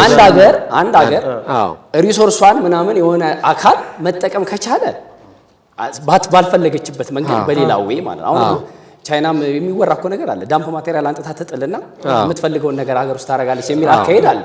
እንደዚህ አይነት አካሄዶች ኢኮኖሚካሊ ኢንፍሉዌንስ አድርገው የሚያመጡ ናቸው። ረግጠን ስናወራው ነው። ከዛ ውጪ በኳስ ኢንፍሉዌንስ ለተደረገው ትውልድ በእጃዙር ቀኝ ገዝተውታል ብለን ዳይሬክት ያንንም እነሱ አስበው ነው። ይሄን በደንብ አስበው እንትን ነው። አሁን ለምሳሌ እኛ ያገዘንን ደግሞ ነገር ልንገር። አሁን ለምሳሌ እኛ ሙሉ በሙሉ በቀኝ እንዳንገዛ ያደረገን ነገር ለምሳሌ ኢትዮጵያን በፊት ማዕቀብ አይመታትም ይባላል። ለምን? እሺ ራሳችንን ልብስ አለን፣ ምግብ ራሳችን ነው የምናመርተው፣ ከውጪ የምናመጣው ነገር የለም። ገብቷል? ያ ነገርም እንደ አድቫንቴጅ የጠቀመን ይመስለኛል። ቆይ አንድ ነገር ይቆልስና ይጨርስልህ የራሳችን ሀገር በቀል ምርት አስረግጠ ነው እንሂድና ልል የፈለኩት ምክንያት ሁለት አይነት አገዛዝ አለ። አንድ በፓወር ትገዛለ፣ አንድ ደግሞ በማይንድ ትገዛለ። በሲስተም ትገዛለ። እኛ በሲስተምና በማይንድ ነው ዓለም የገዛችን። እንግሊዝ አይጠልቅ የምትለው ጉዳይ ላይ ስለሷ ታወራለህ፣ ስለሷ ግን አልቻልንም ነው። ብራንዲንጎቹ ስንት ያው ነው እንትን የምንለብሳቸው የለንም ብራንዲንጎች ነው የምልህ። አሁን ለምሳሌ ስንቴ ልል የፈለኩት ምክንያት ምን ሆነ? አንድ ነገር ልንገርህ፣ ኢትዮጵያ ውስጥ ያለ እኔ አንድ ነገር ልንገርህ፣ ሽሬ ሄድኩኝ የኑክ ስርዓት አድርግሽ ወይ እየተቀባበል ወይ እኔ ልንገርህ፣ ሽሬ ሄድኩኝ እናንተ ከሆነ በጥጥ የተፈተለ ሸምኧረ ተወኝ መልበስ የነበረብን ለስናይ ልንገርህ፣ ሽሬ ሄድኩኝ አንዴ ሽሬ ሄጄ 40 ምናምን ኪሎ ሜትር ነው በመኪና እንደዚህ ርቀህ የምትሄደው። ከዛ የሆነ ሰው ቤት ታደረ አይንም ቢወጋ ጨለሙ አይታይም፣ መብራት የሚባል የለም፣ ውሃ የለም ምናምን የምንጫዋቁ የሚጠጣ ህዝብ ነው። ከዛ በኋላ በቃ ቻው ምናምን ብሎ 4 ሰዓት ሊሄዱ የት ነው የሚሄዱት ምናምን ሰውዬው መብራት የለም ውሃ የለም ምናምን እኮ ሰፈር ከነሱ ወደ 1-2 ኪሎ ሜትር በጄኔሬተር ሻምፒዮንስ ሊግ ኳስ አለ ሊያው ሄዱላል። ክብር ተማሪዎች ናቸው እኮ አየህ፣ እንደ አዲስ አበባ መሰል እዛ ድረስ ሄደን የኢትዮጵያ ዋና ከተማ እኮ ማናሽ ብለህ እኮ ብትጠይቀው የማያውቋቸው ሰዎች ምን ያህል በደማችን በማንነት ስነ ልቦናችን እንዴት እንደወሰዱት እንዴት እንደመጡ ነው። እኔ ያለ የፈለኩት ምን ስላላደረግን ነው። እኛ ምን መሰለህ ምን ስላላደረግን እየኖሩ ነው እንጂ እኛን ለመግዛት ነው ብለው ወይ ከሱ ጆናስ አንድ ለምሳሌ ስለ እንግሊዝ ቆይ ከዚህ ፍቅሬ እነሱ ስለ እንግሊዝ እንድታወራ እንግሊዝ ጉዳያችሁ እንድትሆን እንግሊዝ ሐሳባችሁ እንድትሆን ስለፈለጉ እንደዚህ የሚያደርጉት ለመሰለ ዮናስ በነገራችን ላይ የማያውቁን አሉ። እንግሊዝ ውስጥ ሆነው ኢትዮጵያ የምትባል ሀገር የማያውቁ አሉ። አብዛኞቹ ያውቁ ክብር ለአይሾ ስፒድ ይግባውና እንጂ አያውቁንም ማለት ነው። እኔ ለምሳሌ እኛም የማናውቃቸው አለ። ቆይ ለነገር ነው 3 ነገሮች እናስብ። አሁን ለምሳሌ ሁሉም ሰው ያውቃልና ተቋም ያውቃል፣ አገር ያውቃል ምናምን ሐሳብ ለምሳሌ ባይለ ስላሴ ጊዜ ያለ ስላሴ ሀገር ትባላል። ከዛ በቢቅላ ሀገር ትባላል። አሁን ብትቆይ ገብረ ስላሴ ሀገር ነው ያለ ገብረ ስላሴ ሀገር ነው የምትባለው። ቀላል ነገር አይደለም። እኔ አንዳንድ ጊዜ እንደው አንዳንድ ጊዜ ኢትዮጵያ ሚዲያዎች ላይ ስለሚሄድ ማለት ግብጾች አባይ ከደቡብ ግብጽ እንደሚነሳ ነበር የሚያውቁት። ከነሱ ወንዝ የሚመነጭ ምስል እንዴ ግብጽ እንደተራዝም ያለን የግብጽ እኮ 98% ኢንተርኔት ያለው ህዝብ እኮ ነው። ወግን ሰርች አድርጎ አባይ ናይል ኬት ይነሳል ብሎ የሚያቀዝ እንደዛ ብለኛ ቴሌቪዥን ጣቢያው ሲያወርኩ በጣም እኮ የምታፍረው ትልቅ የነቃ ህዝብ አሁን ምን ለነገር የሚገባው ነገር እንዳልሰጥ ነው። ስንቴ ስኮፓችንን እንዳልሰጥ ተገዝተናል በሚለው በጃዞር ተገዝተናል። ቀኝ ግዛት ተገዝተናል። ለምንድን ነው አድዋ ያስፈልገው? እንትናችንን እንዳይወስዱ ነው አይደለ? አድዋም መስለ እምቢ ያልነው ምንድን ነው? እምቢ ያልነው የእናንተን ሐሳብ አንቀበልም ነው። ይሄ አድዋ የትሪቲውንም እኮ የጣልነው በእነሱ በኩል ምንም ነገር አናደርግም፣ በራሳችን ማድረግ እንችላለን። አሁን እኛ እሺ ኢንተርኔት ነው ካሁን በቀስ ስንትዬ አሁን ምን መሰለህ የምንቀሳቀስበት ነገሮች ጠቅላላ እኛ እውቀት አለ። አመጋገባችን እያስጣሉን ነው። ገብቶሃል? አይ እያንዳንዱ ለምሳሌ ኢንተርኔት የለንም። እሱ ግሎባላይዜሽን እኮ ያመጣው ነው። ግሎባላይዜሽኑ እያንዳንዱ እነሱ ሰርተው አይደለም ወይ? እኛ አልሰራንም። ባለን ነገር ደግሞ አሁን እናወራዋለን እኮ ነገር አሁን እኮ መንፈሱ ላመጣን መሰለህ። ለምሳሌ ተወቅ ሌላው ቀርቶ አይደለም።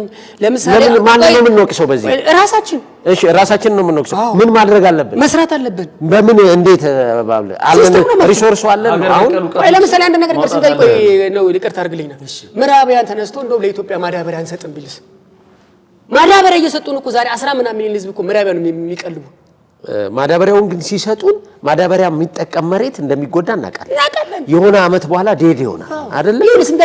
ይሄን እያወቀን አልከለከልንም። ለምን እንደሆነ ታውቃለህ? ወደድንም ጠላን እኛ እኮ ማዳበሪያ ከማስገባታችን በፊት ማዳበሪያ ለምንድን ነው ያደረገው? እሱ ሌላ ኢሹ ነው፣ ፖለቲካ ኢሹም ስላለው ይሰፋብናል። ሪያሊቲው ግን ምን ያገረን ነገር ምን እንደሆነ ታውቃለህ? አሁን አንዳንድ ጊዜ ለምሳሌ የካሜራ እኛ ምናምን አልፈጠርነው። ስለዚህ እኛ አልፈጠርነውም፣ ግን የሚጠቅመንን እንወስዳለን፣ የሚበጀንን እንወስዳለን፣ የሚሆነውን እንወስዳለን። ያለን ነገር ደግሞ ማዳበር አለብን። ለምሳሌ አንድ ነገር እንገር የሆነ ነገር እንደምናደርግ እግዚአብሔር ይስጥልኝ የሚል ያለባውን ጊዜ ቴንኪው የሚል እኮ ነው ያለው። አመሰግናለሁ የሚለው እንዴት እንደሚያረሳሱ እንዴት እንደሚያስጥሉ ቀስ በቀስ ነው እያስጣሉ ቀስ በቀስ ነው እያስጣሉ። እነሱ ይሄን ስራዬ ብለው እያስጣሉ ነው ወይ? እሱ ነው አሁን እነሱ እናረግ እኛ የሚሰማን ሐሳብ ደግሞ አለ። አሁን አይደለም እነሱ ቀድመው ነው የሰሩት። አይ እኛ የሚሰማን ደግሞ ሐሳብ አለ። እኮ ዘርግተውታል። አሁን የሆነ ሐሳብ እኮ እንደዛ እኮ ነው። ይኸውልህ በጦርነት ላይ ያሸንፉን አልቻሉ።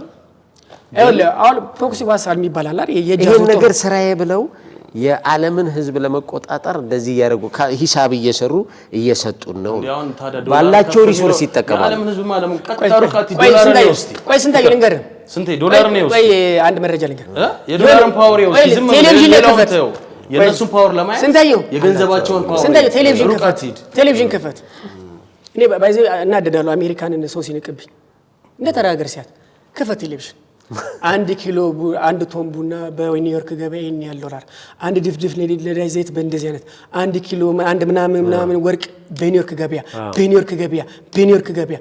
ያንተን ቡና ያንተን ወርቅ ያንተን ነዳጅ የምትወስነው አሜሪካ ነች ከፈለገች አንድ ቶን ቡና አንድ ዶላር ታስቀምጣለች ሩቃቲ ዶላር ነው ያልኩ ለዛ እሷ ይሄን ነገር አድርገው ዶላር ዮናስ ላንተ ዳይሬክት ጥያቄ እኛ አድዋ ላይ ማለት ነው ጣሊያን ናት ልትወረን የመጣችው ስለዚህ ኢኮኖሚካሊ ያኔ እና በቴክኖሎጂም የተሻለች ነበረች አይደል እዚህ ጋር ዴፊኒትሊ አይደል ስቲል አሁን ቀጥሎ መጥቷል ወደዚህ የምንለው ነገር አይደለም እንስራና እንቀየር አንድ ሐሳብ ነው አንድ ሐሳብ ነገሩ አስጨርሰኝ እንስራና እንቀየር አንድ ሐሳብ ነው ከሱ ውጪ ግን ማለት ነው በግሎባላይዜሽን ያመጣብን ኢንፍሉዌንስ ወደ ተሻለው ነገር ወደ መሰለን መሄድ ይሄን ትውልድ አንዳንዴ ምን ይደረጋል መሰለ የድሮ ታሪኮች ሲነሱ ይሄን ትውልድ መርገጥ ልክ ነው ብዬ ስለማላስብ ነው ለምን መሰለ ይሄም ትውልድ የራሱ አድዋ አለ ምንም ሌጀንዶች አሉ አይደለም ሪያሊቲ ስለሆነ ነው ግን ግሎባላይዜሽን ኢንፍሉዌንስ አርጎብናል አንድ ነገር ነው ቀኝ ተገዝተናል ግን ማለት እኮ እንደ ኢትዮጵያም ለልና አይቀበል እኔ ቀኝ ተገዝተናል አልኩ እንደዛ እኔ በጃዙር ምን ነገር ምን ሆነ ተከርሰ መሬታችን አልተያዘም ምናምችን አልተያዘም እንጂ ስለ ልቦኖቻችን ብዙዎቻችን ነገር እየተወሰድን ነው ለምሳሌ አንድ ነገር ጃፓንን እንመልከታት እንድንመልከታች አለባበሳቸውን እንመልከታች ባህላቸውን እንመልከት እነሱ ቲክቶክ የላቸው እነሱ ኢንተርኔት የላቸው እነሱ ጋር ኳስ የለም እነሱ ግን ምን መስለኝ የራሳቸው እሴታቸውን ባህላቸውን የሚጠብቁበት መንገድ አለ እኛም ከምራቢያ ምን ጠቅመው የሚበጅን ነገር እንወስዳለን ባህላችን እሴታችን ጥሩ ነገራችን እናስታርቅለን ለምሳሌ እኔ የሮፍነ ትውልድ አይደለም በጣም ወደ የኔው ትውልድ ይችላል ይላል ሮፍነ የኔ ትውልድ ስለቻለ እኮ ነው አባይን የሰራው አይደለ አንዳንድ ጊዜ አባቶቻችን ልቅም ያለ ነገር አገር ሰጥተውናል ይያልኩ ነው ግን ታውቂያለሽ ዩኒቨርሲቲ አሁን ወደ ውሃ የመጣው ቀይ ባህር ነው ወደ ውሃ ይታሪፍ በዚህም ቀይ ባህር ነገር እና ቆይ ልቅም ብለው አባቶቻችን ያለቀለት ሀገርን ብቻ ማረም አጠናቆ ይሰጡናል አገሪቷም ችግርም ሰጥተውናል ጥሩ ነገርም ሰጥተውናል መጥፎ ነገርም ማሰራ አገር የሚሰራው ሁሉ ጊዜ ይሰራል ለምሳሌ አሜሪካንስ ሁሉ ጊዜ ናሬሽን ያስፈልጋል አንድ አሜሪካን አቁምና አስተያየው ምንድነው አላማ ብለህ ብትጠይቀው አሜሪካ የምድራችን ኃያል ሀገር ነች ወደፊትም ትሆናለች እንድትሆን ደግሞ እኔ እሰራለሁ ይላል ጋድ ብለስ አሜሪካ እኔ እሰራለሁ ይላል እንድትቀጥል በነገራችን ላይ ወይስ እንደ አንድ ልጅ የኢትዮጵያ ሊንገር ቆይ ለምን ሰው ይሄ ነገር እኔ ደግሞ ቅድም ሰለ ትልቅ ነበርን ትልቅ እንሆናለን የሚለው አሁን ነበርን አይደለ ትልቅ የምንሆንበት መንገድ እርሻው አለ ኪነ ጥበባዊ ስራ አለ ለምሳሌ እኔ ኬኒ ጋር የሰራሁት አዝናለሁ ንግድ ባንክ ወመዘክር ሲል ሰው አንጂት እንደሚያርታቃል ይሄን ምስል እንጻት የምሰራበት አንድ ኬንያ ውስጥ እኮ 500 ኪሎ ሜትር ሙዝ በጋሪ የሚሸጥ ሰው ብታይ ንግድ ባንክ ይስቅባል እነሱ ጋር ነጮቹ ይገርማቸዋል አሁን አሜሪካኖቹ ምናምን ይገርማቸዋል ከነሱ ጋር አዳዲ ማርያም ብትወስዳቸው ይገርማቸዋል አዳዲ ማርያም አክሱም እናት ገነባው የራስ ኪነ እንጻት ገነባው የራስ ሙዚቃ የለም እንዴ ግዝዝል አራራያ እኮ አለ የራስ ቅኝት እኮ አለ እኮ ዮናስ ሐሳብ በደንብ ገብቶኛል ቅኝት አለን ይሁን አልባሳት ላይ አለን እኮ በነገራችን ላይ ይሄ ነገር ሳብጀክቲቭ ነው ቆይ ልጨርስ እንዴ እሺ እንደ ሳብጀክት እንደ ሀገር እድገትና እሺ አይ አንተ አትጨርስም ምን አይ ፖይንት ለምሳሌ የዘለን ሲሆን እንዳውም ብዬ ነው ሁለተኛ ነገር ልል የምፈልገው ነገር ምንድነው ያው ተጠያቂ ስለሆንኩ መብት እቺ በቃ አይ ምን ፈለኩት ምክንያት እንደሆነ አይ ግን እንግዳው ቡድን ሁሌ ደጋፊ ነው ለእንግዳው እና አየኔን ምልክት ነው እሺ ቁም ነገሩ ምናምን እናመጣበት መሰለ ከሌለ ትዋሳለ እኛ ምን አጣ ኪነ ህንጻ አለን አባያኒ ገዳምን ብትመለከቱ እኮ 600 ከስር 100 ምናምን ሜትር ነው ከላይ ደግሞ ወደ 700 ምናምን ሜትር አለት ለ600 ዓመት እንዴት የያዘ ኮለን ቢም አለ የራሱ መቅደስ የራሱ ቅኔ ማለት የራሱ ማለት አንድ ቤተክርስቲያን ተራራ ላይ ተፈልፍሎ መጥቷል እሱ መማር ፋርነት ነው አንድ ሰው ለምሳሌ ንገር እኔ እኮ ስል ልማር ይርኩኛል እንደው ማለት የኢትዮጵያ ቸርች አልማርም አለ በጣም የቆጨው ነገር እኮ። ከዛ በኋላ ሄድኩኛል። የት ሄዳለሁ አለ ጃፓን እንትን ጀርመን ሲሄዳለ አፍሪካ ፔይንቲንግ የሚባል ኮርስ ግዴታ መውሰድ አለብኛል። ፈርስት ጎንደሪያና ሰከንድ ጎንደሪያን አርት ነበር አፍሪካን አርት እዛ መጣልኛል ካልክሩም እዚህ እኮ የኢትዮጵያን ትምህርት አልማርም የኢትዮጵያን ቸርች አልማርም ብዬ ሄድኩትን ቁጭ ብዬ ተማርኩኝ። በጣም ጸጽቶኝ ሲነግሩኝ ገርሞኝ ሄጄ ጎንደር ደብረ ብርሃን ስላሴ ፈርስት ጎንደሪያና ሰከንድ ጎንደሪያን አርትን ተማርኩን። እኛ ፋው ሲነግረን ነው እንደ የምናውቅ የምንበላው ዩኒሴፍ ሲነግረን ነው እንደ የተባበሩት መንግስታት ሲነግሩ ነው እንዴ እንትና የሚባለው እኮ ምግብ ብትበሉ እኮ ምናምን ሸፈራው የሚባለው ነገር እኮ ብትበላ እኮ ምናምን ካንሰር ይቀንሳል ብሎ እኮ የዓለም ጤና ድርጅት ሲነግረን ነው እንዴ የምናውቀው። እኛ የማሞ ሰፈር ልጆች ነን አይደል? አንድ ነገር ሐኪም ማሞ ኢንተርቪው ሲደረጉ አለባችሁ ነው እሺ HIV መድኃኒት አግኝቻለሁ አልበቃ ገባባለ ቅባቱን ተቀብተው ሴክስ ብታደርግ ትራንስ አይተላለፍም። ከዛ በኋላ የት ይባል ብዙ ጊዜ በመኪና ስለነበሩ ስለሚያደርሳቸው ይገርም ነገር ጤና ቢሮ ስንት ጊዜ ሄደዋል እኮ አሉ እባካችሁ ይሄንን ተቀበሉኝ። አዩ እኛ ስናወራ እኛ ስንናገር ቅሽምና ድድብና እየመሰለን ነጮች መጡ። ለምንድን ነው ገዝ የሚያጠኑት ቋንቋ የሚያጠኑት መጽሐፍ የሚያጠኑት ስነ ልቦና ምናምን አተው ነው እንዴ ገዝን የሚያጠኑት? ዛሬ ምናምን 30 ምናምን ዩኒቨርሲቲ አሁን ቻይና 20 ምናምን ዩኒቨርሲቲ ተከፍትላለች። አተው አይደለም ምን እዛ ውስጥ እውቀት እዛ ውስጥ ሐሳብ እዛ ውስጥ ትልቅ ነገር ዓለም ያልደረሰበትን እውቀት ነው። ዓለም ከአንስታይልና ከጋሊሊዮ ባላ መፍጠር አልቻለችም። ለምንድን ነው ከኔ ጋር ሁሌ ያወራሉ ተዋናይ ለምንድን ነው የሚያጡት? ለምን መንክር ግጮን ያጡት? ለምን ክፍል ዮሐንስን ያጠኑታል?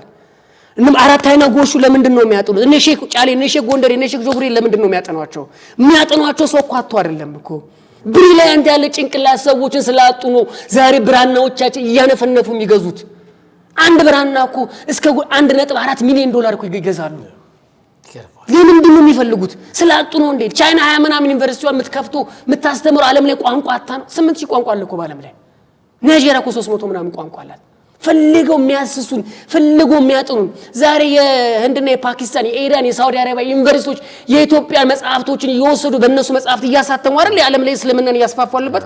እኛ ጋር ግን ስለነሽክ ጫሌ ስለነሽክ ሆጄሌ ስለነሽክ ዙበሬ ስታወራ ግን ፋርነትና ድድብና ይመስለዋል። የትኛው ዩኒቨርሲቲ ነው? እኛ እኮ እኔ ቲያትር እኮ ዲፕሎማ ሰርቼ መማር የምፈልገው ሊትሬቸር ነበር። ዲፓርትመንት ስለተዘጋ ነው የታሪክ ትምህርት የለም። ስለዚህ ምንድነው አድዋነት ምንድነው? አድዋን ስናመጣ ወዴታችን ምንድነው የምናወጣው? አለን ያለን ነገር አውጣና ተጠቀም። እንዴ አዲስ አበባ ዩኒቨርሲቲ እኮ ያሬድ ብትመለከት እኮ ኢትዮጵያ ሙዚቃ ኢትዮጵያ ቸርች ሙዚቃ ሁለት ኮርስ ስለ ሞዛር ስለ ቤቶቨን ትማራለህ፣ ስለ ቅዱስ ያሬድ ትማራለህ፣ ስለ አባ ጽጌ ድንግል ትማራለህ። ታረግ ራሱ አንድ ከይ ፈልገን እንኳን አተናል ከዮኒ ጋር ቁጭ ብለን ይኸውልህ ታስተውሳለህ። አሁን ረገጠልህ። ለዚህ ኮንቴክስት ኮን የመጣው አሁን በጣም ጥሩ። አሁን ወደ ኋላ እንመለስ ነው ተመልሰን ጥናት ስለ ቀይ ባህር ስለአሁን ስለ ቀይ ባህር ነው አንድ ሐሳብ እንስ አይ ነው ዮናስ እንግዲህ ስትናገር በጣም በህልና ምናምን እንትኖች ወይ ወረብ ነው ምናምን እየተደረገ ስትገባ ተመለስ ይላል። አሁን እኮ ተመለስ ነበር ደግሞ አትናገሩ። ቀይ ባህር በቃ ሌላ ወሬ ያስፈልግ። አይ ግን አግኝተኛ ስለ ቀይ ባህር ዛሬ ነው። ቆይ እኔ ለብሼ ነው የመጣው።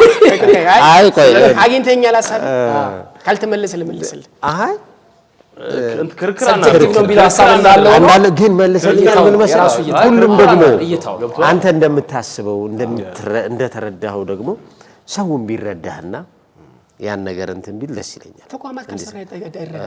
አሁን ቆይ ስንት አንድ ነገር በጣም ግን በነገራችን ላይ በዚህ ሁላ ግን ሂደታችን ጥሩ ነው አይደል? ሂደታችን ማለቴ አሁን ላይ ያለው ትውልዱ ለምሳሌ አንድ ነገር ልንገርህ የተባበሩት መንግስታት አየግን ቆይ መጣል እቺን ላስረግ። የተባበሩት መንግስታት የአምነስቲ ኢንተርናሽናል የሂውማን ራይትስ ዎች የሰብአዊ የኢትዮጵያ ሰብአዊ ኮሚሽን የአፍሪካ ህብረት የተባበሩት መንግስታት ምናምን ስለ ህጻናት መብት ስለ ሰላም ስለ ፍቅር ስለ አንድነት ስለ አብሮነት መኖር ምናምን ስለ ፍለከው መብት ሳይደጋገም ጻፉ።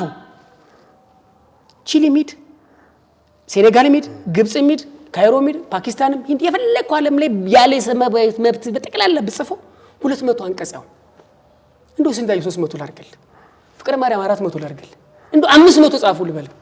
ቅዱስ ያሬድ ድጓው ላይ ልንገር ጣና ቂርቆስ ያለው ድጓ 9000 አንቀጽ አለው። አክሱም ያለው 12000 አንቀጽ አለው። ከጣና ቂርቆስ እንግዲህ ባይኔ ወጥቶ ስላየሁት ከ9000 አንቀጽ ውስጥ 1445 አንቀጽ ስለ ሰላም፣ ስለ ፍቅር፣ ስለ አንድነት፣ ስለ አብሮነት መኖር፣ ስለ ሕፃናት መብት፣ ስለ እንስሳት መብት፣ ስለ ተፈጥሮ መብት፣ ስለምን መብት ግጥም አድርጎ ጽፎላል። ዛሬ በዘር በቋንቋ በሃይማኖት እኛን ያባሉን ያናክሱንና መቶ ስለ ሰላም፣ ስለ ፍቅር፣ ስለ አንድነት ምናምን ስልጣን ይሰጡናል። እኛ እኮ በስንት ሺህ ምን በልጥ እኮ አለን እኮ ቅዱስ ያሬድን አውጥተን እኛ መጠቀም ሲገባል ማውጣተን ማረክ ሲገባን ግን እነሱ ግን ያምና ዛሬ ግን ምን ነው በቃ ሄደን የፕሪቶሪያ ስምምነት እንትን ስምምነት እንትና ስምምነት እንትና ተፈሪ ተከባሪ ተወዳጅ ኢትዮጵያ ሰው አለን። እኔ ሁለት ሰው አለ ብዬ አስበ ነበር። ነፍሳቸው የማር ሀጂ ሙፍቲና ከቢኒያም የቀረው ውጪ ሁሉም ቤር ሁሉም ሃይማኖት ሁሉም የሚወደው ሰው እስቲ 10 ሰው ማግኘት እንችላለን በዚህ ዘመን ላይ። ዮኒ እንደዛ እንኳን ማለት ከባድ ነው። እንደዛ ማለት ከባድ ነው። because የሰው ልጅ በልቡ የሚመስለውና እንግዳው ቡድን ተቃወመ። አሁን ዛሬ ገና ለምሳሌ አለ እንግዲህ በዮኒ ልብ ውስጥ እንደሱ እይታ ነው ለነገሩ የኔ እይታ ነው። አዎ ቢኒን በጣም ወደዋለሁ። ደግሞ ሌሎችን ብዙ የምንወዳቸው ሰዎች እሺ ኤግዛምፕልን አምጣልኝ። አይ ለምሳሌ ስላገኘው ሰው ቢነሳ እንዲህ ብሎ የሚጠቅስ ለሰው ሊኖር ይችላል። አሪፍ ነው ጥሩ እኮ የኔ እንደዚህ ይበዛል። እኔ አይደለ ዝም ብለን አሁን ኃይሌ ገብረስላሴ እንላለን እንደው አፌ ላይ ሲመጣ እንትና ምናምን ልንል እንችላለን። ግን ሰዎች አይ እኔ ለነገር ነው አሁን ያልከው እኔ አሁን ለምሳሌ የመጡልኝ እነዚህ ሁለቱ መጡልኝ አባባሌ የለንም ማለት ነው። አንድ ነገር ሰፈር ውስጥ እኮ የሆነ ሰው ሲመጣ እኮ መንገድ ምን ለቅላችሁ ሰፈራችን ሰዎች ምናምን ነገር አለ። ግን ምን አይነት ነገር እነዛን ሰዎች ፊገር አድርገን ማውጣት አሁን ሐሳቢ ለምፈልገው እንደዚህ አይነት ሰዎች ማብዛት ማምጣት አለ። ከሃይማኖቶችም ከመንግስት መሪዎችም ከተቋማቶችም የሚያስማሙን ሰዎች እናምጣ። እስቲ ባካችሁ ቁጭ በሉ እስቲ እኛን ስሙ የሚል ሰው መምጣት አለበት እኮ አባባል ይገባ። የሀገር ሽማግሌዎች ምድሩት እዚህ ዓለም የቅንጅት ጸብ ጊዜ እና ኃይሌ እነ ፕሮፌሰር ኤፍሬም ናቸው እኒ ኮንዳክተሩ እነሱ በነበሩበት ዘመን ልክ እንደዚህ እስቲ ወደ ራሳችን ሰብሰብ ብንበል ራሳችን ቁጭ ብለን እናውራ ራሳችን እንነጋገር የሚለውን ሐሳብ ነው። በጣም አሪፍ። አሁን ዞሮ ሐሳቡ ምንድነው የዚህ ዘመን አድዋ ያው ምንድነው ለማለት ነው። እኛ ማለት አድዋን ዘካሪ ብቻ ሳይሆን ልክ አድዋን ሌላ አድዋ ፈጣሪ መሆን አለብን ብዬ አስባለሁ አይደል? አሁን ላይ አሁን ትልቅ ኢሹ ነው የቀይ ባህር ኢሹና እስቲ ዮኒ ስለቀይ እንደው እኔ ሌላ ዮኒ ላይ የምለው መሰለ እንደው እንድናገር ነው።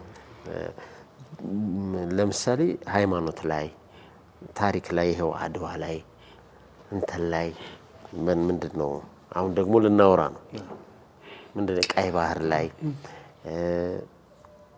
የገዳ ላይ እንዲህ አይነቶች ላይ ምናምን ብዙዎቹ ላይ ትንታኔ ተሰጣለ። ትንታኔ ሲሰጥም እንሰማለን። ጥሩ ነው ይሄ ነገር። አንዳንዶቹ ደግሞ የእንትን ፕሮፌሰር የምናምን ይሉና በሆነ ስኮፕ ውስጥ ነው አንተ ሁሉም ላይ እንትን ትላል። ይሄን ነገር ከምንድን ነው ያመጣው?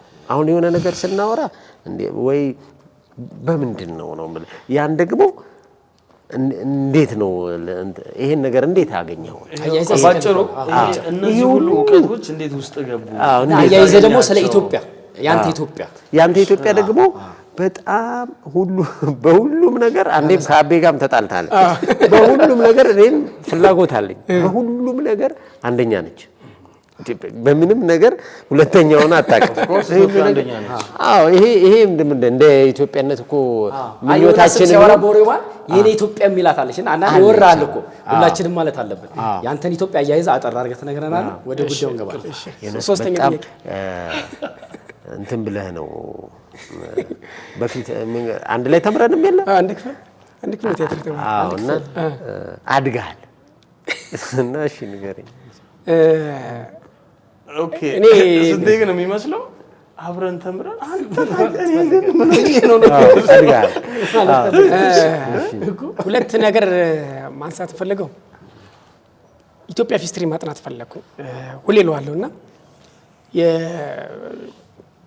ፕሮፌሰር ሌቪን ይባላል ኢትዮጵያ ታሪክ የሚያጠና ነውና ፕሮፌሰር ሌቪን መጽሐፍ ይጽፍና ለጠቅላይ ሚኒስትር መለስ ሰጠው እና መለስ ያውና በቃ ምን ያለ 5 ወር 6 ወር ይፈጅብኛል በአራት ቀን ነው መለስ ያነበው ማንበብ ብቻ ትንታኔ ሰርቶበታል።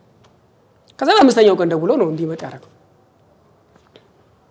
አነበብኩት ትንታኔው ገረመኝ ይላል አሉ ያለ ሰው ነው ፕሮፌሰር ባይዘቤ ሲአይኤም ነው ባይዘቤ ፕሮፌሰር ሌቪን ቁጭ አድርጎ ተንትኖ ነገረው። ይሄ እኮ የአማራው የትግሬው ገባ የኦሮሞ የሙስሊሙ ነው የኦርቶዶክስ ነው የዳውሮ የታለ የሲዳሞ የታለ የሀዲያው የታለ የሽናሻው የታለ እሱስ ኢትዮጵያ አይደለም ወይ?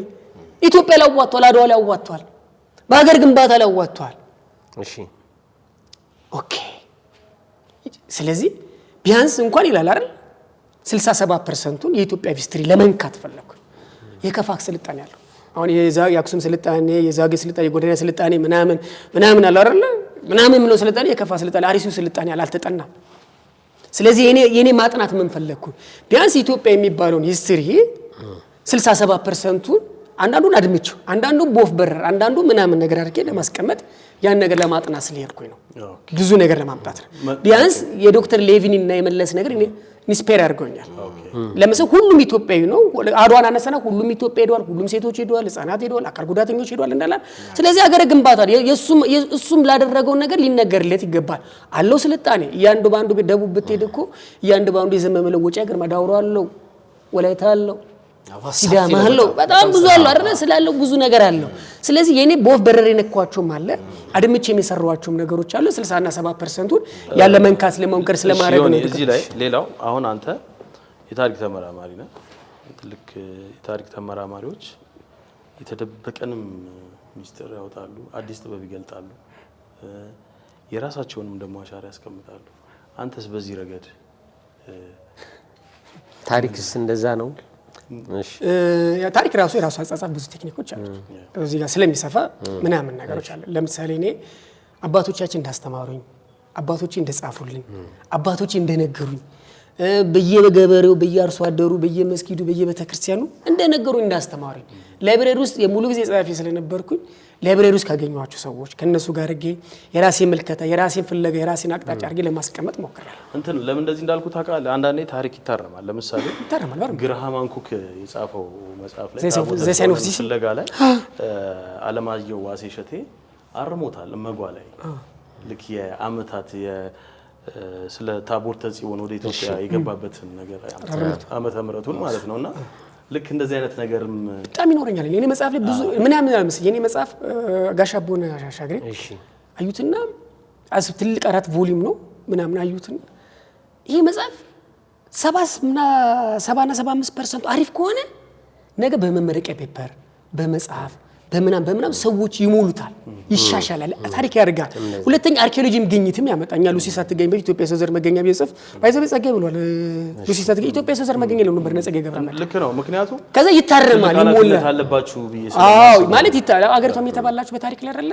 አሁን ብሔራዊ አንተ በማንበብ ነው በጉዞ ነው? አሁን ለምሳሌ ሰውን በመጠየቅ አለ፣ በማንበብ ደግሞ አለ። አንተ ብዙውን ነገር በምንድን ነው? እኔ በሜድም በማንበብ ሪሰርች በሪሰርች ለምሳሌ ትግሬ 7 ሄጃለሁ። አዎ ጉጂ 2 ሄጃለሁ። ብዙ ጊዜ የሚሄዱ ሰዎች ናቸው ጽፈው እንትን የሚሉት። አዎ ለምሳሌ ቦታው ላይ ዞሮ ለምሳሌ ነው አባገሪ ዘጋስጫ ጋር ሄድኩኝ። አዩት አይደል? አሁን አባገሪ ዘጋስጫ ሁሌ ነው ማለት የሆነ ትውልድ አለ። በጣም ይገርሙ እኔ ስለ ሼክ ኑር ሁሴን ኢብራሂም እና ስለ አባገሪ ዘጋስጫ የሆነ ትውልድ አለ ያውራ ምለው በጣም የሚገርሙ በቃ አውርተን ቀይ ባህር የጨርስ ይፈልጋሉና በጣም የሚገርሙ እሳቸው ጋር ሄጄ አሰብ ጻፊ ብቻ ነው የሚመስለኝ አይደል? ወይ ደግሞ ሰዓታት መጽሐፋቸው ነው ማቆ ላይ በርስ ቤተክርስቲያናቸውን ፈልፍሎ ይሰሩ ናቸው። ቤተ መቅደሱ ጣራው ክፍት ነው፣ ዝናብ ግን ያገባበት። አይ ሜድን ያየኝን ነገር ለምሳሌ አባባሪ ናቸው አይደል? መዝሙረ ክርስቶስን ይጻፉ አባገሪ ዘጋስጫ መዝሙረ ክርስቶስ መጽሐፍ አላቸው።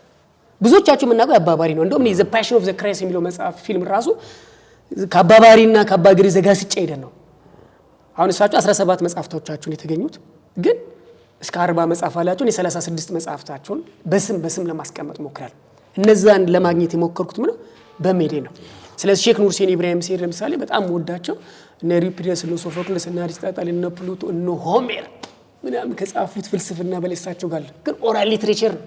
ሽማግሌዎች ይሞታሉ ፈልገን እነሱን ካልያዝን ትመጣለህ በምትሄድበት ነገሮች ላይ እነዛን ለማካተት ሞክሬያለሁ። አሪፍ ነገር ይዘናል። አሁን ወደ እንትን ነው ልክ አሁን ቀይ ባህራችን ይዘናል። ስለ ቀይ ባህርም ብዙ አናወራ። እሺ ግን ምንድነው የምናደርገው?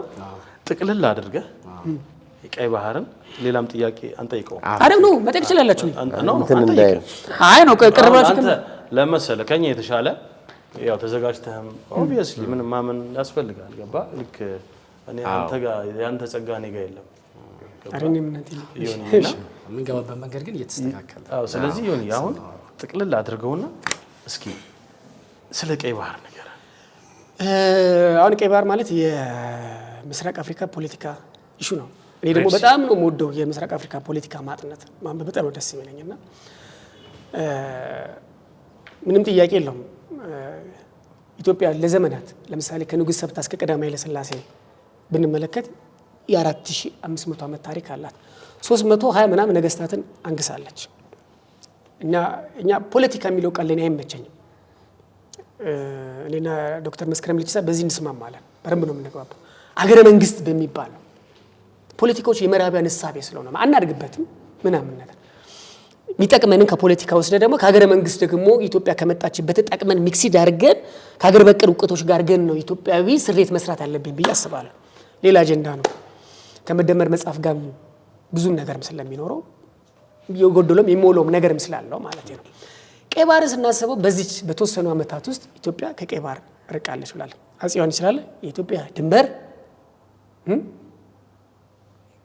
ቀይ ባህር ጠረፍ ነው ይላል አፄ ዮሐንስ አዋጅ ላይ ማንበብ ይችላልላችሁ ስለዚህ በኢትዮጵያ በተሰራባት ደባ በተሰራባት መጥፎ ነገር ከየት ነው ከቀይ ባህር እንድትርቅ አድርጋለች ተሰራባት ሸፍጥና ደባ ምንም ጥያቄ የለውም አባባል ይገባ ያንን ነገር ደግሞ ኦኬ ከሆነ በኋላ ደግሞ ያንን ቀይ ባህር ደግሞ ወደ ቀይ ባህር መመለስ ደግሞ በተለይ በባድመ ጦርነት ኢትዮጵያ ድሉ ነበራት ከአስመራ 100 ምናምን ኪሎ ሜትር መከላከያ ቆሞ ነው አይደለ የአልጀርሱን ስምምነት ኢትዮጵያና አሜሪካን ራሱ የአሰብን ጉዳይ ጠይቅ ሲባሉ ጠቅላይ ሚኒስትር መለስ ዜናዊ ሳይጠይቁ ጦራቸውን ይዛችሁ ተመለሱ ተብሎ ተመልሶ ያ ነገር ወጥቷል ያ ብዙ ትንታኔ ስለሚሰፋ ነው አሁን ግን ምን እንደሆነ ታውቃለህ ኃይለ ሥላሴ በጣም ወድላቸው ነገሮች አላቸው እንደ ድክመታቸው ኃይለ ሥላሴ ላንድ ሎክ ስለሆነች ከሀገሪቷ የሚገቡበት ከ5 ዓመት ጦርነት በኋላ የሚገቡበት ቦታ አጡ ቤት ይግቡ ጅቡቲ ፈረንሳይ ይዛለች ሶማሌላንድ በዚህ በኩል ይዛለች ምናምን ጣሊያን በዚህ ይዛለች ምናምን በዚህ ይዛለች ቤት ይግቡ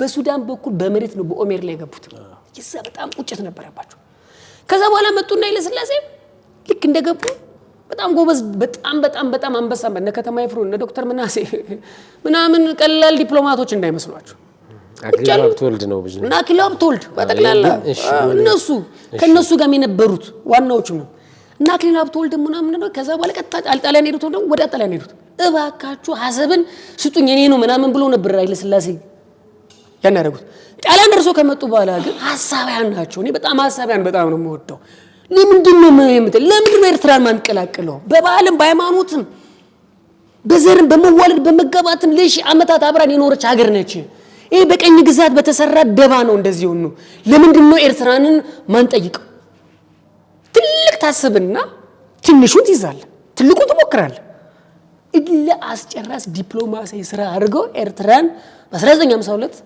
ናርጓር መለሱ ወደ ኢትዮጵያ መለሱ አንዲት ጥይት አንዲት ተኩስ ሳይተኮስ ኤርትራ ምን አድርገው በኮንፌደሬሽን መለሱ በልጥናቸው ኃይለ ሥላሴ ባይዘቤ ከዛ ባለ ደግሞ ባይዘቤ የኤርትራ ህዝብ ደግሞ ነው አሁንም ምን ነው ነገር የኤርትራ ህዝብ ድምጽ ይስጥበት ተባለ 95% ከእናት ሀገራችን ከኢትዮጵያ ጋር መቀላቀል እንፈልጋለን ብሎ መጣ አለን ማለት ነው እርሾ ማለት ነው ስለዚህ ምን ኃይለ ሥላሴ ከዛ በኋላ ከ1954 ምናምን አከረም ኮንፌደሬሽን የሚባል ፈረን ሙሉ ወደታ አረጋች አይደል አሁን ምንድነው ማድረግ ያለብን ነው ትልቁ ጥያቄ ይሄ ጄኔሬሽን ደግሞ የራሱ አድዋ አለበት ነው ኢትዮጵያን ከደህንነት ከጦርነት ከብሔር ግጭት ከጎሳ ግጭት አላቆ መካከለኛ ያላት ገቢ ሀገራት ማድረግ አለበት አሁንም ቢወርቅ በመናምን ሚሊዮን የሚቆጠር ህዝብ መዳበር እየቀለቡልን ነው መድኃኒት እየሰጡን ነው ጦር መሳሪያ ብቻ ማርኮ የሚሰጡን መድኃኒትም ምንም ነገር እየሰጡ ነው ስለዚህ ምንድነው ኃይለ ሥላሴ ኮንሰፕት ምናምን አለ መሰለ የኤፍሬም ስዩም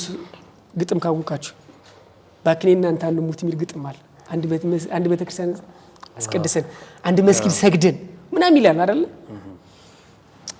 ዞኖች ተጣልቶ ይላል አይደል ድንበሩን ሰበሩት አይደለም የቴዲ አፍሮ ፊዮሪና ዘፈን ስሙት በቀና ቃየሽ ድንበሩ ተራራው ቢጋረደን ይላል አይደል እሷን መቀላቀል ለምንድነው ኤርትራን ለምንድነው ያለው መንግስት በኮንፌዴሬሽንም ሆነ በምንም ሆነ አርቅ አስበል ኤርትራን ቀዳማዊ ለስላሴ እንዳደረጉት ሀገር ማምጣት አይቻልም ወይ?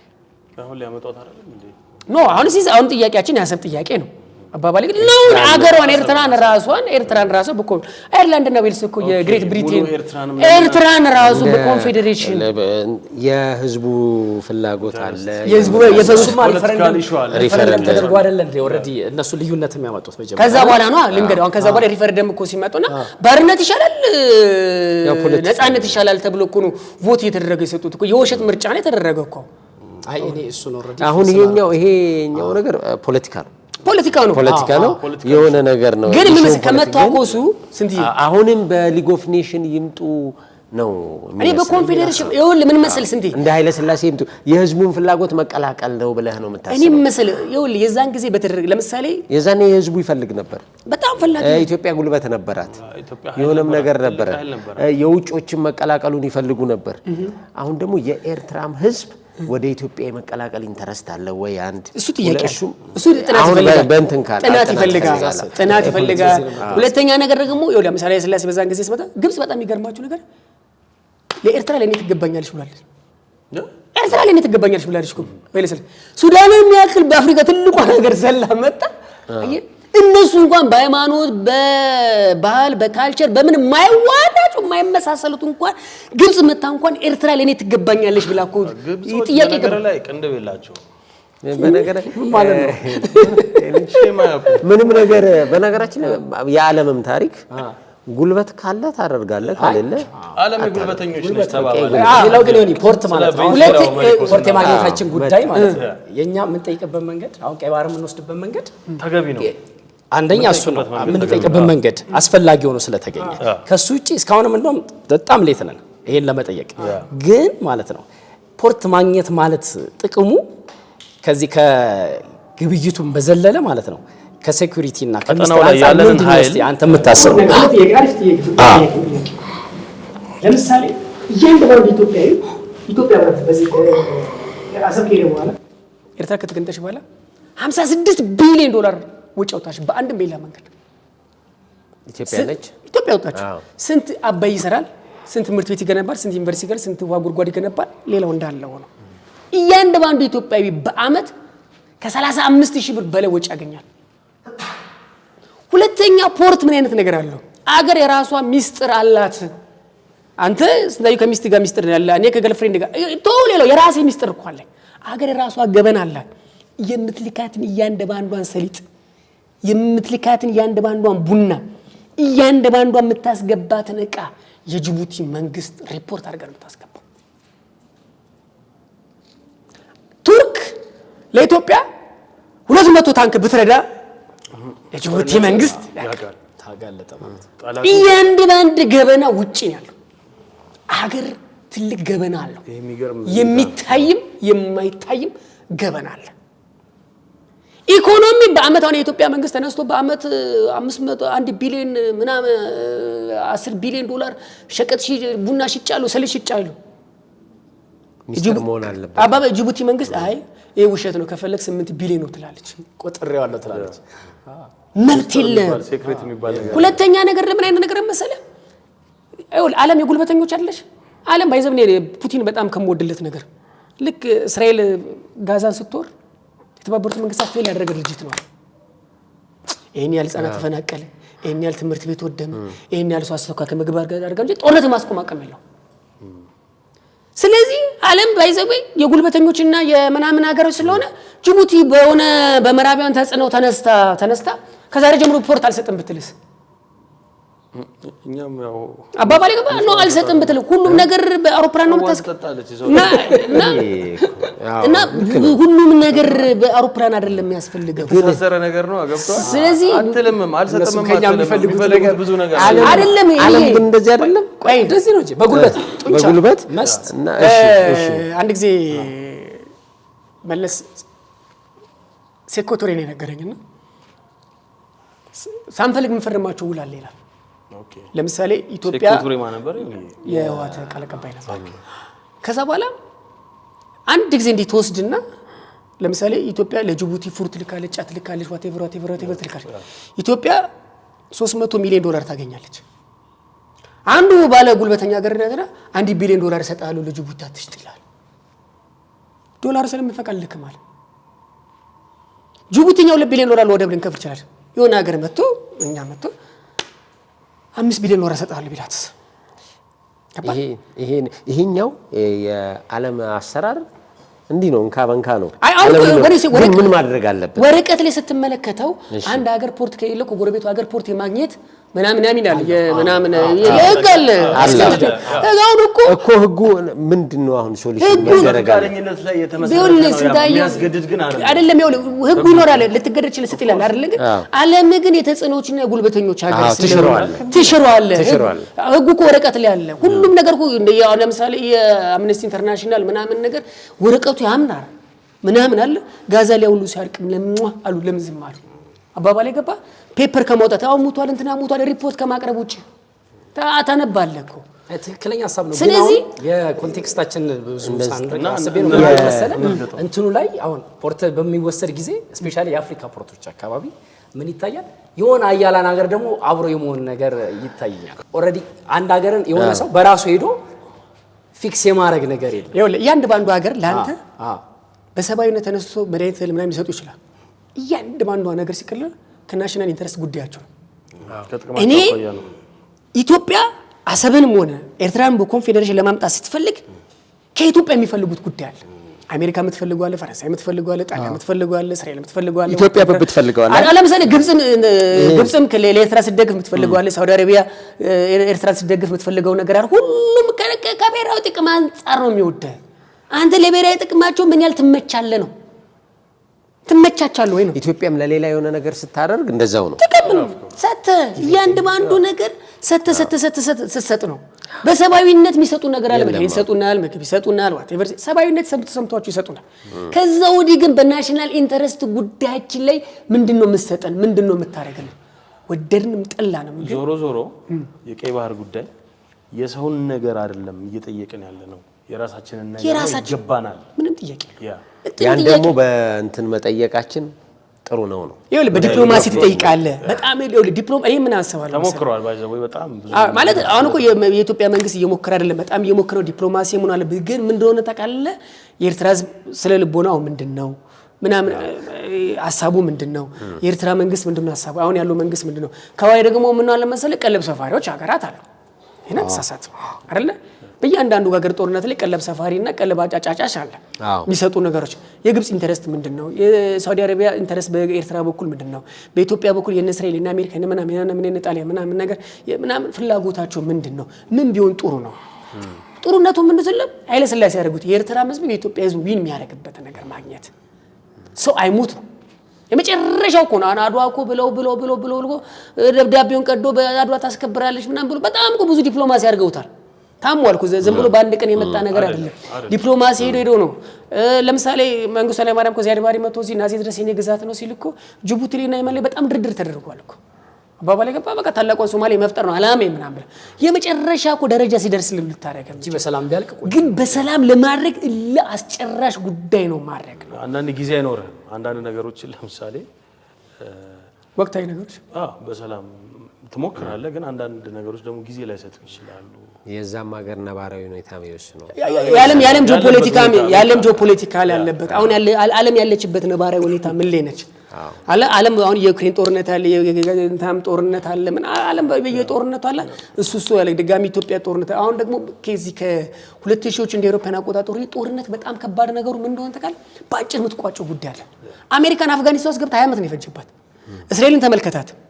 በ6 ቀን ጦርነት አይደል 7ቱን አረብ ሀገር ሽንፈው ጋዛ ላይ እኮ ስንት ዓመት 2 ዓመት ነው።